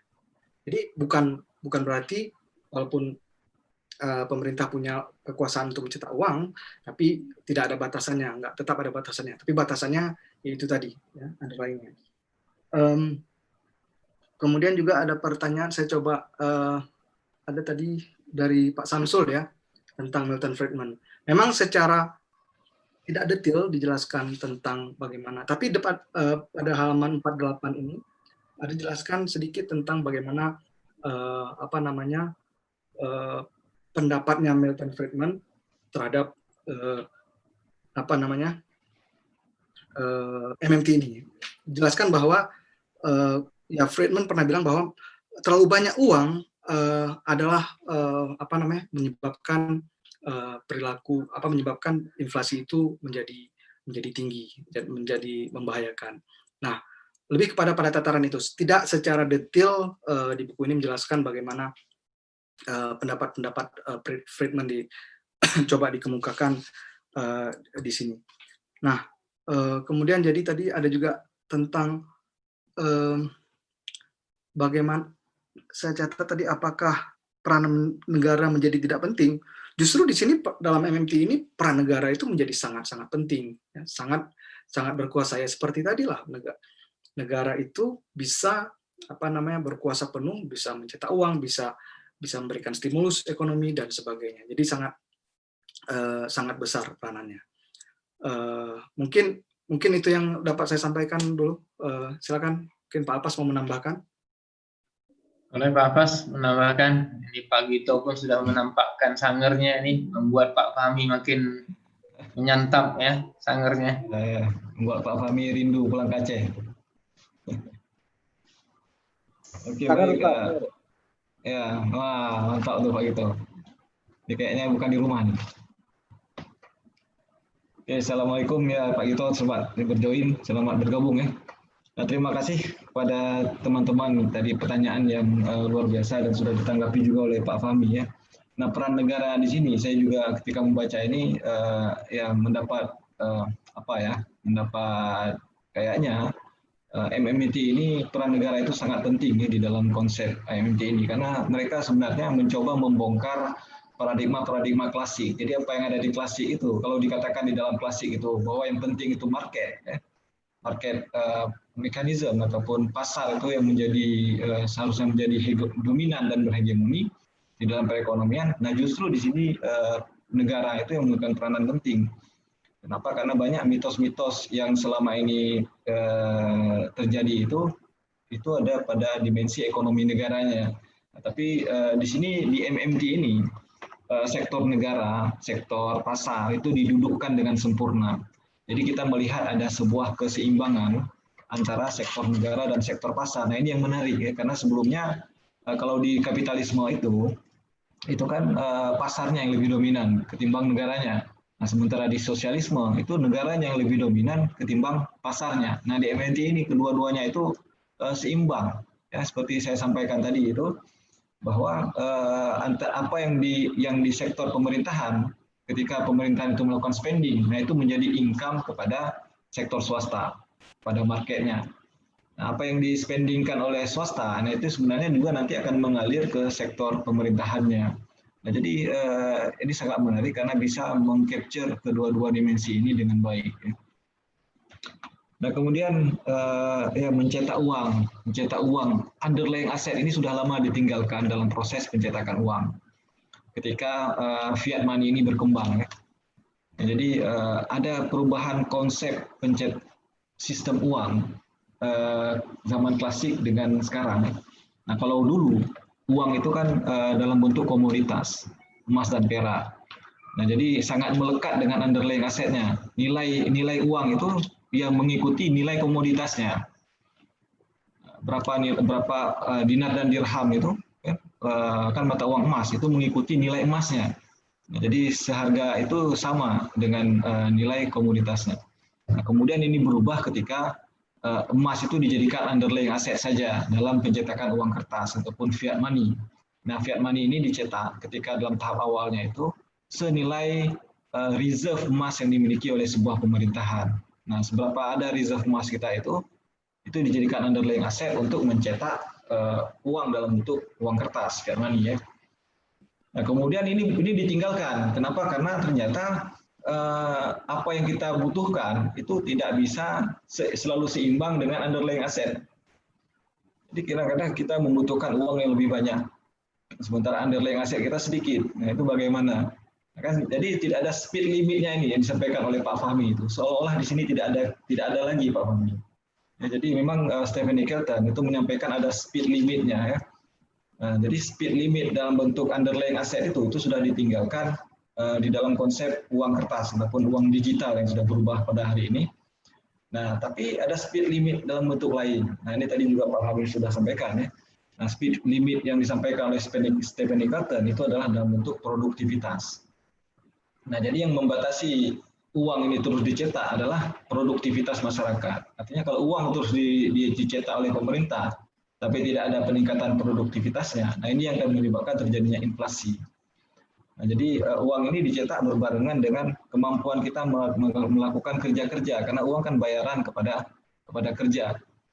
Nah, kalau kerja kita tidak tingkat produktivitasnya tidak bisa kita tingkatkan, maka uang-uang ini akan lebih daripada yang diperlukan, sehingga nah itu terjadilah inflasi. Mungkin demikian ya. Nah, kemudian Samsul ya. Milton Friedman. Nah, Milton Friedman ini kan ada teori inflation is just a monetary phenomena. Ya. Inflasi ini adalah fenomena moneter belaka. Ya. Inflasi itu tidak lain daripada fenomena moneter belaka, bukan fenomena fiskal. Ya. Nah, mengapa demikian? Karena konsepnya kan money supply dan money demand. Ya. Nah, money supply dan money demand. Ketika kita mencetak uang, nah itu money supply. Ketika kita mencetak uang lebih banyak dibandingkan dengan money demand, maka terjadilah inflasi. Karena itu pencetakan uang ini tidak bisa sembarangan ya, dalam kerangka teori Milton Friedman. Jadi money supply ini harus seimbang dengan money demand-nya. Jadi inflasi ini disebabkan oleh faktor money supply-nya. Nah, tapi ini dibantah oleh Stephanie Kelton. Saya tidak bisa mengambil kesimpulan argumentasi ataupun jawaban yang disampaikan oleh Stephanie Kelton dalam hal ini. Karena bagi Stephanie Kelton seolah-olah mencetak uang ini ya sebanyak-banyaknya itu masih bisa bisa dilakukan. Ya. Apakah betul begitu? Karena sebanyak uang apapun yang dicetak, nah itu akan terserap ke ember berikutnya. Kan ada 2 ember tadi ya. Nah, jadi seberapa banyak uang yang dicetak oleh pemerintah itu tidak ada masalah. Kenapa? Karena kita ada 1 ember lagi yang akan menampung uang-uang tadi itu. Nah, jadi sementara Friedman mengatakan bahwa kalau kita mencetak uang terlalu banyak, money supply berlebihan, ini akan menciptakan inflasi. Ya. Sementara Kelton mengatakan bahwa government spending itu menjadi surplus kepada sektor non pemerintah, itu sektor swasta, ekonomi rumah tangga dan ya sektor bisnis ya. Mungkin demikian Pak Isra. Ya, baik tanggapannya ya, bahwa ini memang menarik sekali kalau sudah mengupas, ya, apalagi dengan ekonomi Islam ya. Tadi ada teori inflasi yang dikeluarkan ya. Dan kemudian Pak Hafaz juga sempat mengatakan bahwa kalau perjalanan fiat money belum berakhir ya, masih terus. Bahkan ini akan terciptanya ya sudah tercipta cryptocurrency. Ini kita Pak Fahmi, kemarin ada musibah Pak Fahmi. Ya, Telkomsel kita itu nggak jalan. Jadi bisa kita bayangkan kalau misalnya sebuah mata uang yang kemudian bergantung dengan sinyal, ya, sinyal internet tiba-tiba itu kemudian kolaps, bisa dibayangin bagaimana chaosnya ya, dunia ya. Ini juga tantangan juga. Nah baik Pak Fahmi dan Pak Abbas, kita lanjutkan ini dari pandangan sisi ekonomi Islamnya nih. Ada pertanyaan bahwa dari Husniat ya, bagaimana pandangan ekonomi Islam terhadap defisit anggaran di Indonesia yang terjadi saat ini? Apakah perlu adanya solusi dalam mengatasi defisit anggaran tersebut sesuai dengan perspektif ekonomi Islam atau bagaimana? Kita lanjutkan yang kedua, ada Ulfa Khairul Rahmah. Bagaimana MMT memandang sebuah ekonomi negara dalam konstruksi globalisasi? Sebab hal ini terkait dengan peran negara berkembang dalam mempertahankan posisi ekonominya. Sebut saja Indonesia misalnya, ketika butuh, dan pasti butuh karena sedikitnya produksi dalam negeri, butuh untuk melakukan transaksi transnasional dengan negara lain untuk kebutuhan negara. Maka tentu Indonesia tidak bisa mencetak uang sendiri, lalu membeli barang dari US. Yang dilakukan tentu mesti mencari uang sebagaimana sebuah keluarga. Nah, dalam konteks ini, apakah MMT ya, tetap ya, apa tadi? Bisa bilang ini. Bentar ya. Nah, apakah MMT tetap memandang bahwa negara tidak sama dengan negara? Ya, ini mohon penjelasannya. Ini dari Teguh Mu'tazam. Ya. Saya pikir cukupkan segitu saja. Ya. Mungkin sesi ini yang kedua. Ada satu lagi, boleh jadi dalam mencetak uang, ini tambahan dari Pak Jalal, tetap berpatokan pada prediksi pemasukannya, mendekati real. Salah satunya data valid dan tentu mencerdaskan tidak sebuah negara berkembang dan miskin. Ini 2 pertanyaan yang sudah tertulis. Tadi ada Pak Zaki Fuad ingin menanyakan langsung. Silakan Pak, mungkin Bapak pertanyaan terakhir untuk sesi kedua. Baik, terima kasih Pak Isra. Selamat, apa ini di Inggris Pak Fahmi? Ya, pertanyaan saya 2. Yang pertama, terkait dengan underlying asset. Nah, persoalan underlying asset ini terkait dengan pencetakan uang, itu sebenarnya persoalan yang masih baru. Artinya, kita bisa merujuk ke Bretton Woods Agreement, perjanjian Bretton Woods tahun 1970. Nah, sebagaimana dijelaskan oleh Pak Hafaz tadi, pada saat orang butuh uang, kemudian dinyatakan atau dipersamakan dengan sejumlah benda sebagai pendukungnya atau sebagai jaminan. Nah, lama-kelamaan dari proses inilah akhirnya diambil sebuah kesimpulan, tidak perlu lagi ada emas sebagai penjaminnya. Nah, di sini mulai karena kelemahan negara-negara ketiga waktu itu, dengan sendirinya mereka terima, maka muncullah nilai yang paling tinggi di saat itu pertama sebagai inisiator terhadap uang kertas itu adalah Amerika Serikatnya. Nah, ini saya kira sebagaimana disinggung Pak Afas tadi, inilah tantangan bagi kita. Apakah kita ingin tetap menjadikan emas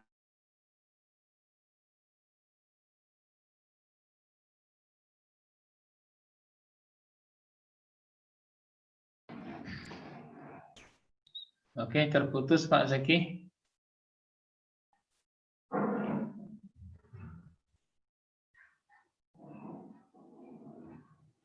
Ada masalah sedikit. Baik Pak, Pak Fahmi dan Pak Abbas, sesi kedua mungkin silakan ditanggapi. Ya, mudah-mudahan nanti bisa kita tutup dengan sesi ketiga. Silakan Pak. Ya, mungkin tadi ada pertanyaan tentang kalau nggak salah saya dari ini ya, tentang mungkin lebih kepada dari Teguh Murtazam kalau nggak salah saya tadi, terus tentang ada juga tentang apa namanya globalisasi, bagaimana seperti di awal seperti di awal yang disampaikan bahwa memang buku Deficit Myth ini lebih banyak membahas tentang kondisi perekonomian Amerika ya. Kondisi perekonomian Amerika yang mana sudah kita tahu sudah kuat, merajai mata uangnya di hampir seluruh dunia, dan juga yang paling penting mereka bisa apa namanya ya bagaimana negara-negara lain sangat bergantung pada dolar. Artinya dengan kata lain punya kedaulatan keuangan, kedaulatan moneter yang kuat, itu Amerika. Nah, makanya di awal juga saya sudah bilang kita perlu melihat lagi bagaimana untuk konteks Indonesia kayak tadi, ya, bagaimana apakah saat kita butuh beli barang dari luar negeri kemudian membayarnya dengan uang dolar, ya kan? Tentu ya di situ kita tidak apa namanya tidak moneter kita nggak kuat, apa tidak berdaulat, artinya kita harus menggunakan mata uang lain. Nah di sini yang dijelaskan oleh Stephen Carlton, dia agak hati-hati atau mungkin bukan hati-hati ya, mungkin agak tidak menjelaskan secara detail bagaimana negara-negara lain, tidak dijelaskan bagaimana negara-negara Indonesia atau negara-negara berkembang lain, hanya sedikit. Poinnya adalah menjelaskan bahwa harus ada kedaulatan moneter yang tadi. Jadi kita lihat sendiri, kalau misal Indonesia ini udah cukup kuat nggak moneternya, udah cukup nggak merasa pede gitu ya, misal membeli barang itu bisa nggak pakai rupiah gitu, bisa nggak perlu pakai dolar, bisa nggak kita misal membeli barang-barang di luar pakai rupiah, mau nggak diterima? Nah itu mungkin salah satu hal sederhananya. Ya.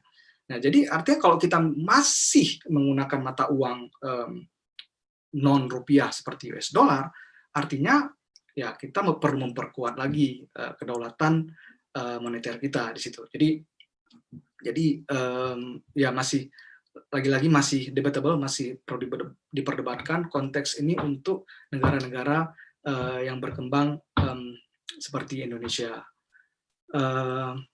Mungkin itu ya Pak, menjawab dua pertanyaan tadi kalau tidak salah saya coba menggabungkan. Poin saya adalah bahwa ini adalah mazhab ya, mazhab mungkin nggak dikatakan baru juga ya, mungkin baru didiskusikan. Sebenarnya mazhab MMT ini sudah mulai apa namanya, mulai lahir, mulai didiskusikan itu sejak 25 tahun lalu, tahun 90-an ya. Jadi ya walaupun belum diterapkan, tapi di beberapa negara katanya seperti Cina itu sudah menerapkan MMT ini. Mereka melakukan cetak uang dengan underlying berupa project dan sebagainya. Nah, sekarang bagaimana melihat lagi-lagi ini bukan solusi. Carlton menjelaskan bahwa ini bukan solusi. Ini adalah semacam framework. Ya. MMT ini hanyalah framework atau gambaran deskriptif tentang semacam atau ide-ide yang bisa dilakukan oleh para pembuat kebijakan untuk mengambil ini. Jadi bukan perlu diingatkan, dia membatasi diri juga bahwa ini bukan segalanya, it's not everything ya. Ini hanya bagian dari kerangka dan solusi-solusi ya. Mungkin itu aja dari saya Pak Isra. Baik, mungkin Pak Ampas bisa khususnya yang berkaitan dengan pendekatan dari sisi ekonomi syariahnya disentuh sedikit, Pak. Silakan, Pak. Baik, sebelum ke ekonomi syariah ada beberapa hal, Pak Isra. Yes, yang pertama tadi terkait dengan globalisasi ya. Nah ini menjadi hal yang menarik dan ini juga sematnya China itu di sini ya. Artinya memang sudah diakui bahwa untuk menguasai sistem dunia, nah kita harus menguasai sistem ekonomi. Nah untuk menguasai sistem ekonomi, kita harus menguasai sistem uangnya. Nah sistem uang hari ini itu kan dikuasai oleh Amerika dengan dolarnya. Artinya itu sudah dibongkar oleh Stephen Eagleton bahwa kita tinggal mencetak Amerika itu tinggal mencetak uang sebanyak apapun. Bisa bagi mereka. Kenapa? Karena memang dolar ini kan dipakai oleh seluruh dunia. Nah, artinya Amerika itu bisa membeli dunia dengan dolar yang dicetaknya. Nah, jadi globalisasi ya itu ya ketika uang Amerika sudah dengan dolarnya dia bisa membeli apapun, tidak perlu ada kekhawatiran inflasi, tidak perlu berhutang mereka. Walaupun mereka membungkusnya dengan hutang-hutang, seolah-olah berhutang, gitu kan. Tapi sebenarnya tidak berhutang karena mencetak uang sendiri. Nah, ini ditangkap oleh Cina. Cina coba melawan hegemoni itu dengan mata uangnya. Jadi ada currency war. Nah, sekarang sudah menjadi dulu trade war, sekarang currency war. Nah, Cina juga sudah menangkap ide cryptocurrency itu. Cryptocurrency justru juga ditangkap di Cina. Ya. Kenapa? Karena memang Cina tahu bahwa untuk menguasai dunia ini kita harus menguasai sistem uangnya dulu. Nah, berbeda dengan zaman klasik. Zaman klasik itu fair, ya. Perekonomian dunia ini fair. Kenapa? Karena uang itu kan dicetak dengan emas dan perak. Nah, emas dan perak ini masing-masing daerah itu ada sumbernya masing. Nah, jadi mereka mencetak emas dan perak itu sesuai dengan sumber daya yang ada. Nah, begitu kan. Nah, ketika terjadi perang itu kan perlu lebih banyak emas dan perak, perlu lebih banyak uang emas dan perak. Nah, disinilah baru mereka berhutang. Artinya sumber emas yang ada di dalam negeri itu sudah tidak cukup untuk membiayai perang, untuk membeli alat-alat perang misalnya kan. Nah, itu sudah tidak cukup lagi, maka disinilah mereka baru berhutang emas dan perak di negara-negara lain. Nah, dalam konteks sekarang, dalam konteks globalisasi ini, Amerika kan tidak ada batasan. Ya. Nah, lalu bagaimana dengan negara-negara lain? Negara-negara seperti Indonesia ini. Nah, Indonesia itu kan ada batasannya. Kita mungkin bisa saja mencetak rupiah sebanyak-banyaknya, tapi siapa yang mau mata uang rupiah ini? Kan tidak ada yang mau, ya. Berbeda dengan dolar. Dolar sangat menghegemoni dan bisa diterima di seluruh dunia. Nah, kita kan tidak. Nah, jadi di sini ada ketidakseimbangan dalam sistem ekonomi dunia, dalam sistem uang dunia. Ada uang yang sangat dominan, sangat menghegemoni. Ada mata uang yang tidak dipakai sama sekali, bahkan tidak diterima. Dan ataupun pemakaiannya itu sangat terbatas. Nah, jadi karena itu perekonomian dunia ini menjadi tidak seimbang. Ya. Nah, jadi itu permasalahannya.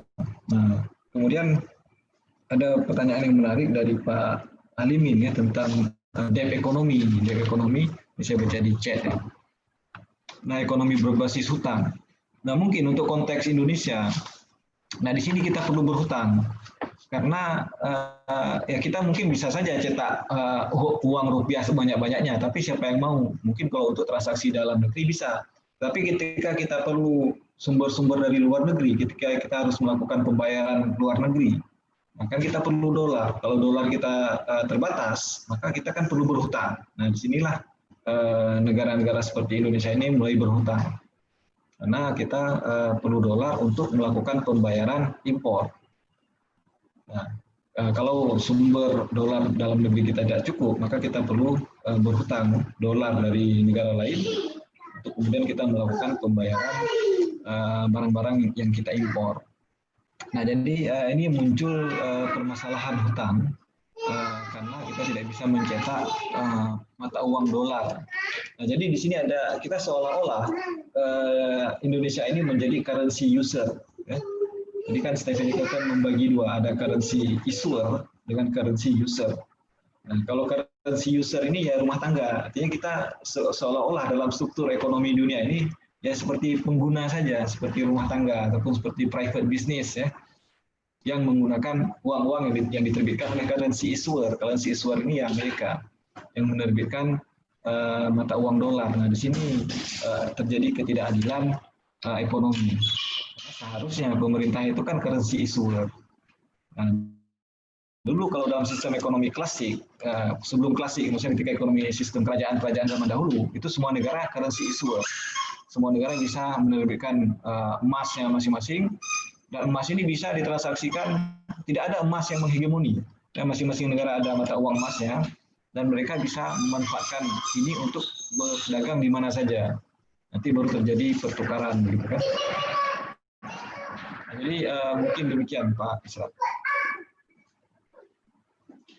Oke, baik, ini waktu memang waktu kita semakin jalan ya. Tapi karena memang banyak sekali yang bertanya, ya apabila mungkin kita paparkan ya. Ini dari Alimin, Pak Alimin ya, jelas kata beliau dari sisi fiskal dan moneter ekonomi saat ini adalah gap ekonomi. Jadi oke berutang, tapi itu utang berbunga yang menjadi beban semua warga dan generasi akan datang. Jadi ini bertolak belakang dengan statement Nicholson tadi mungkin ya.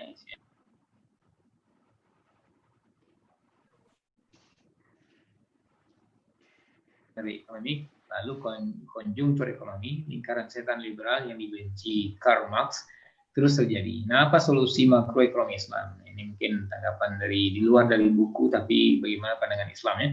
Apakah digital money kebal inflasi? Ini jadi sebuah masalah baru tentunya.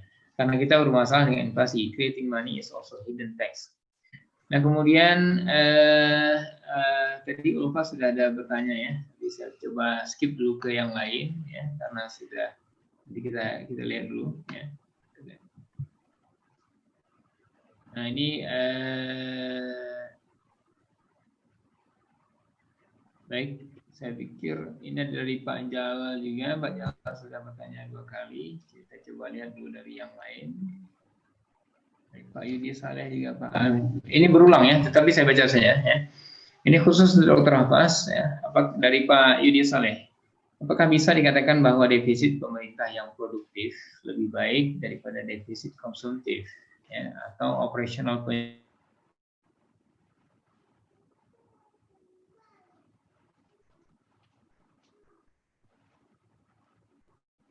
Pak Isra, suaranya terputus Pak Isra.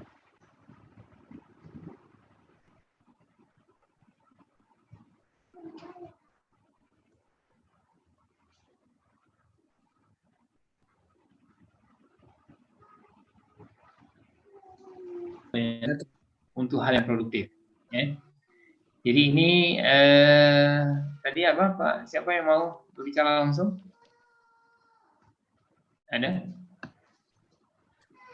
Ya, banyak diskusi tentang ekonomi Islam. Saya kalau boleh bertanya juga nih Pak Moderator. Sumber nggak boleh tanya Pak. Tadi kita narasumber Pak Fahmi nggak boleh nanya.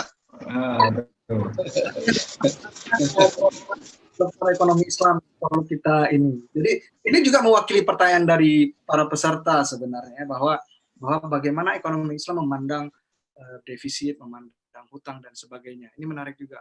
Mungkin seperti Pak Hafaz bilang tadi ya bahwa ekonomi Islam itu belum terstruktur. Nah, mungkin ini adalah upaya-upaya kita untuk membuat ekonomi Islam ini lebih terstruktur sehingga bisa menjawab tantangan-tantangan seperti ini. Kayak teori MMT ini. Stephen Nicholson dalam beberapa wawancara dengan media, dia dengan PD mengatakan bahwa MMT ini bisa diterapkan untuk kasus pandemik seperti ini, bisa membantu, bisa memberikan stimulus kepada masyarakat. Misal contoh yang sederhananya gini, bayar aja orang misal berapa persen dari gajinya, misal 80% dari gajinya, tapi orang itu dibayar hanya untuk di rumah aja gitu, untuk memutus mata rantai pandemik ini. tapi negara tetap bertanggung jawab terhadap kebutuhan mereka, makan dan sebagainya, ya. Jadi tetap dikasih itu. Sama seperti pemerintah Inggris juga memberikan furlough, memberikan ya dikasih gaji lah walaupun mereka nggak kerja, sekitar 80% dari gaji mereka. Nah, menarik, ada banyak pertanyaan karena saya melihat ini bagaimana kaitan ini dengan bagaimana ekonomi Islam menjawab hal ini. Mungkin Pak Isra juga bisa berkontribusi. Saya penasaran, Pak. Apa kita tunggu jawaban dari Pak Hafaz. Silakan Pak, ditanggapi dulu. Ya. Oh, Pak, kita diskusi karena ekonomi Islam masih mencari bentuknya nih, Pak. Sebentar ya.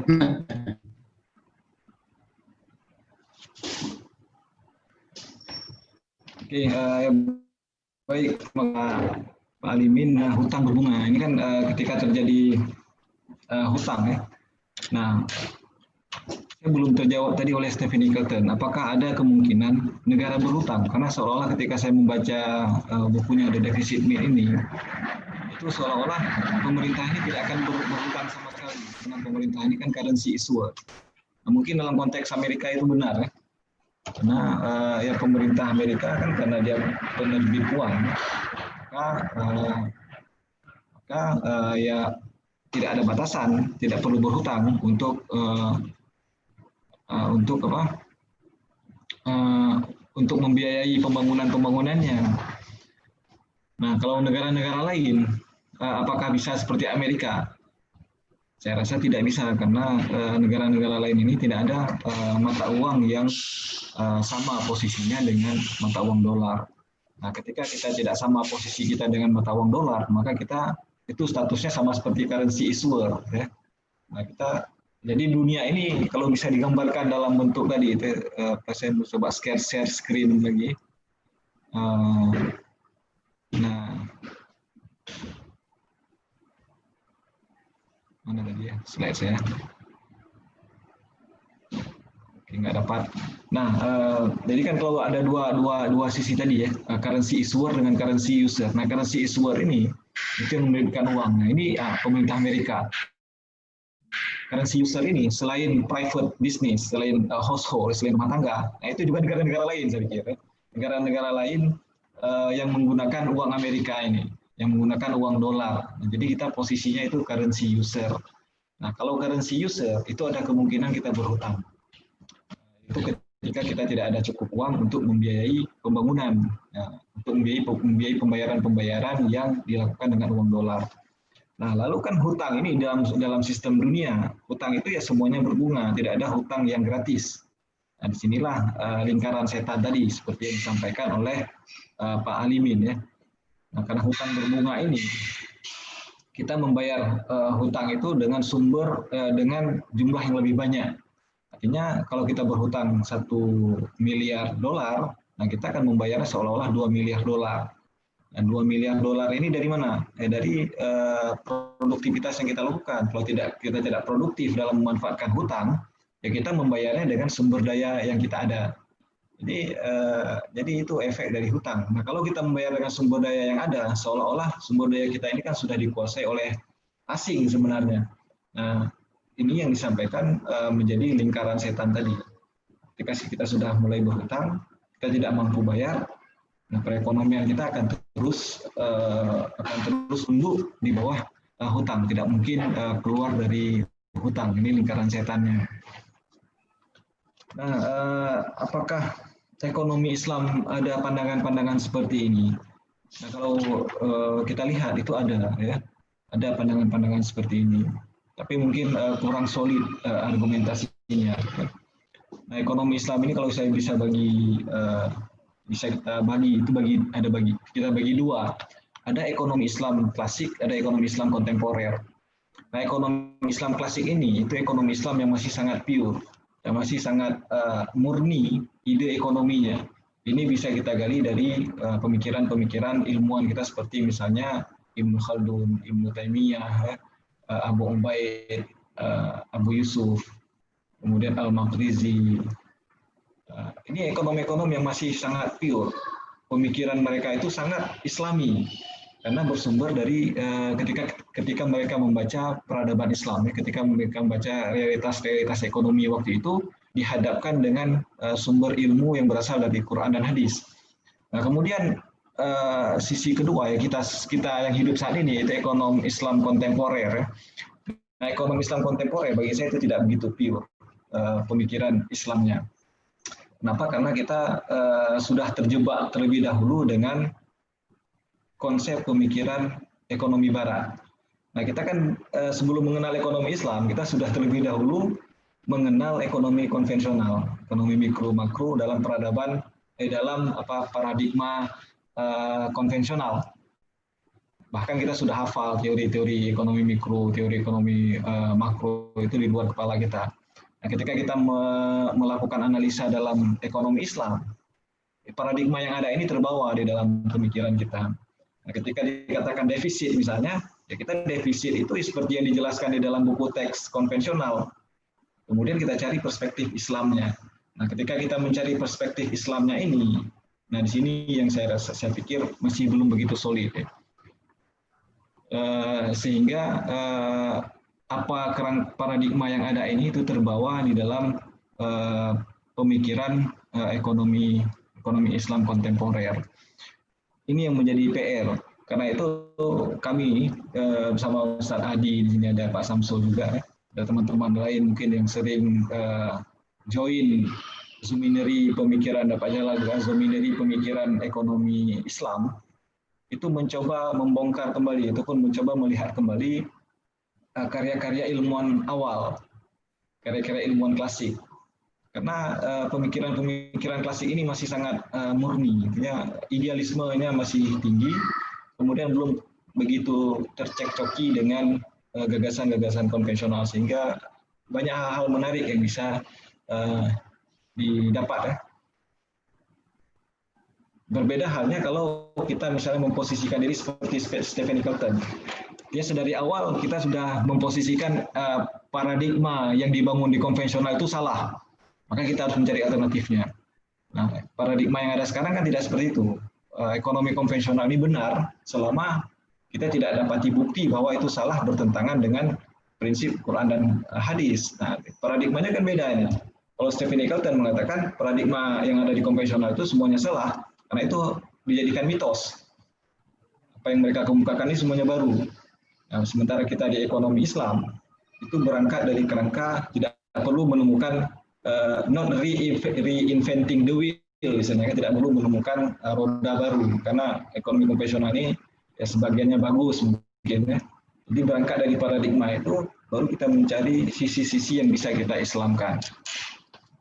Saya pikir paradigma kita harus berubah juga supaya bisa memunculkan kerangka baru pemikiran ekonomi Islam.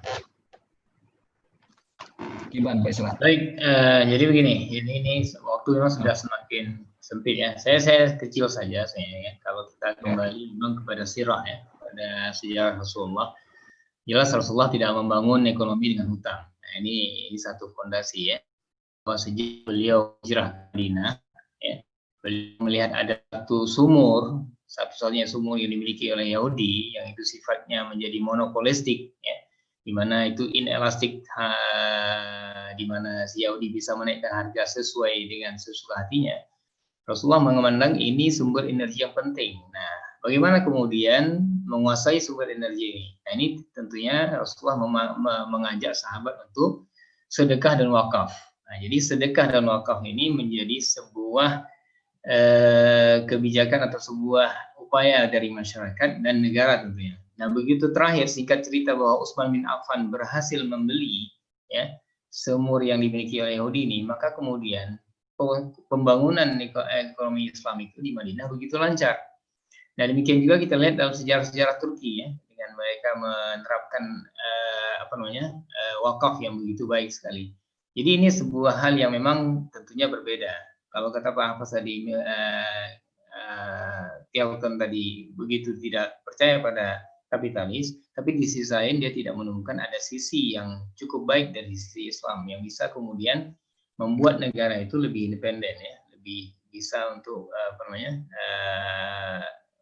membangun negaranya sendiri. Nah ini kalau dilihat dari sisi hutang itu sendiri secara individu ya, secara Islam memang sesuatu yang merupakan emergency exit ya. Bagi kebutuhan konsumsi household itu merupakan emergency exit. Artinya bahwa sekiranya masih bisa ada jalur lain, nah lebih baik dia menggunakan jalur yang lain.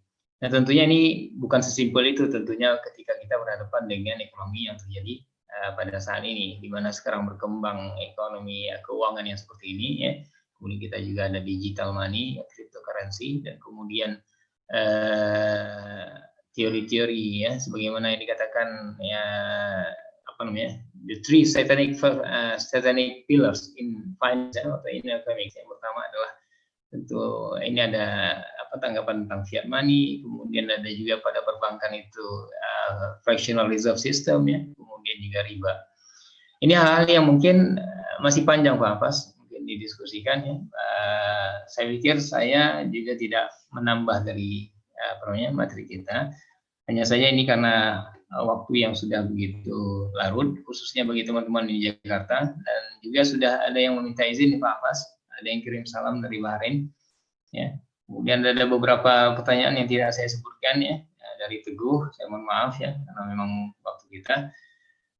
Saya pikir itu saja. Mungkin ada closing statement dari Pak Fahmi dan Pak Hafaz, silakan.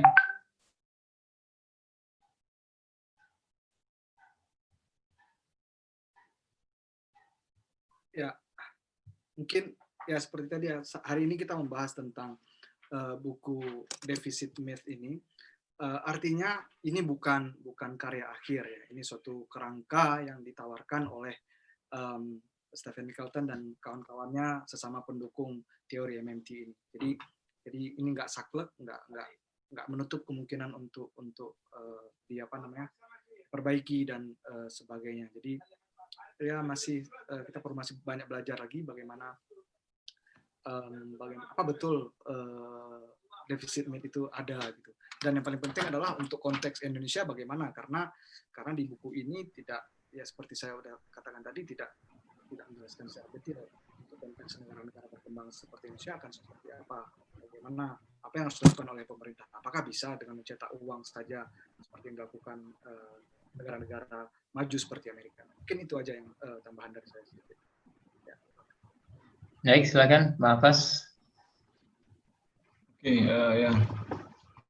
Ini saya pikir acara yang sangat menarik ya, karena kita membahas buku-buku yang langka, dalam arti tidak mainstream ya. Ini pemikiran arus baru yang digagas di dalam MMT, Modern Monetary Theory. Dan terima kasih Pak Fahmi yang sudah menggagas acara pada malam yang berbahagia ini ya. Karena memang dalam grup dosen FEBI, beliau yang pertama sekali mengajukan ide ini, dan kemudian ditangkap oleh Pak Isra untuk bagaimana kalau kita bedah buku saja. Ke depan berikutnya Pak Fahmi kalau ada buku-buku baru, seperti mungkin yang disampaikan tadi itu bisa kita bahas, karena di sini juga kita ada banyak pakar di sini.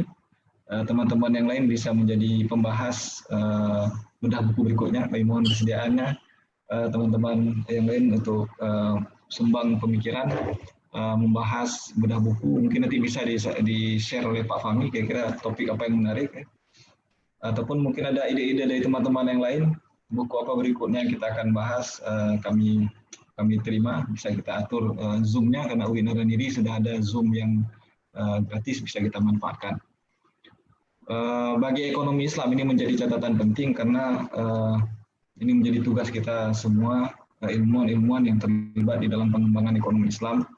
Mudah-mudahan ini menjadi pemantik kita untuk menstruktur ekonomi Islam ini dengan argumen-argumen yang lebih solid dan rapi, dan bisa applicable, bisa diterapkan. Karena kita punya banyak ide, tapi kalau pertanyaannya seperti ditanyakan ke Stephen Michelton tadi, bisa tidak ini diterapkan? Kita pun agak sedikit kewalahan menjawab ya. Karena jangan-jangan teori ekonomi Islam ini baru bisa diterapkan kalau pemerintahannya sudah berganti menjadi pemerintahan Islam semua. Nah, apakah demikian? Ini yang perlu kita jawab, saya pikir, sebagai ilmuwan ekonomi Islam. Oke, sekali lagi kami ucapkan terima kasih pada teman-teman. Terima kasih yang menghadiri pada acara yang berbahagia ini. Mohon maaf kalau saya ada salah ataupun salah dalam membaca buku yang ditulis oleh Stephen Eagleton ini, hingga salah menyampaikannya kepada teman-teman yang lain. Assalamualaikum warahmatullahi wabarakatuh.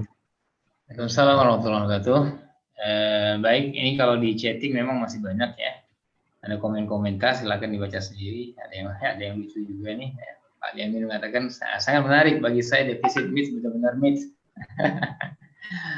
Kemudian ini moderator izin Pak. Ya. Ada satu lagi, kita sudah mau tutup ini Pak, sudah closing. Ya, saya hanya sedikit aja Pak. Pertama terima kasih buat Pak Fahmi. Ini insight yang luar biasa pada malam ini. Saya hanya sedikit saja Pak. Kalau seandainya pertemuan-pertemuan sekeren seperti ini, ada semacam insight yang kita buat 2 halaman, terus kita posting secara populer mungkin di webnya PEBI Pak. Menurut saya ini akan jadi cikal bakal pusat pembelajaran di PEBI, dan ini menarik sekali. Belum ada orang yang melakukan di tengah semua virtual, sibuk virtual, kita sedikit selipkan insight-nya. Mungkin kita mulai cicil knowledge managementnya dari situ Pak. Jadi apa yang ada kita tidak biarkan tercecer, tetap ada attachment-nya di situ. Itu aja Pak Moderator. Terima kasih, moderatornya luar biasa juga. Terima kasih Pak Endra. Pak Endra dari mana Pak Endra? Saya dari UIN Pak, sahabat Bapak juga. Oke. Terima kasih. Lagi pindah ke PEBI ya. UIN. Baik, terima kasih Pak Fahmi. Ya. Selamat menikmati sore di United Kingdom, ya, di kota Sheffield. Ya. Kemudian juga teman-teman semua, dan ada yang dari Jawa tentunya sudah sangat waktu tidur ya, sudah istirahat harusnya, tapi masih bertahan. Terima kasih, dan juga teman-teman yang sudah hadir di sini. Saya pikir mudah-mudahan ya pertemuan ini terus berlanjut. Bahkan ada juga yang meminta untuk memberikan masukan kalau bisa untuk membedah buku Afzalur Rahman ya. Kemudian juga ada semacam buku-buku yang lain yang bisa dibedah kembali. Dan saya sebagai moderator juga mohon maaf jika ada kekurangan ya. Ini Pak Adi juga sudah ngantuk-ngantuk menurutnya. Pak Adi sehat ya? Alhamdulillah sehat Pak. Oke. Mendengar. Oke, kita tutup secara ofisial. Terima kasih jazakallahu khairan dari saya. Assalamualaikum. Nah, itu Rama yang baru muncul. Silakan. Terima kasih Rama ya. Assalamualaikum warahmatullahi wabarakatuh. Waalaikumsalam Waalaikumsalam warahmatullahi wabarakatuh.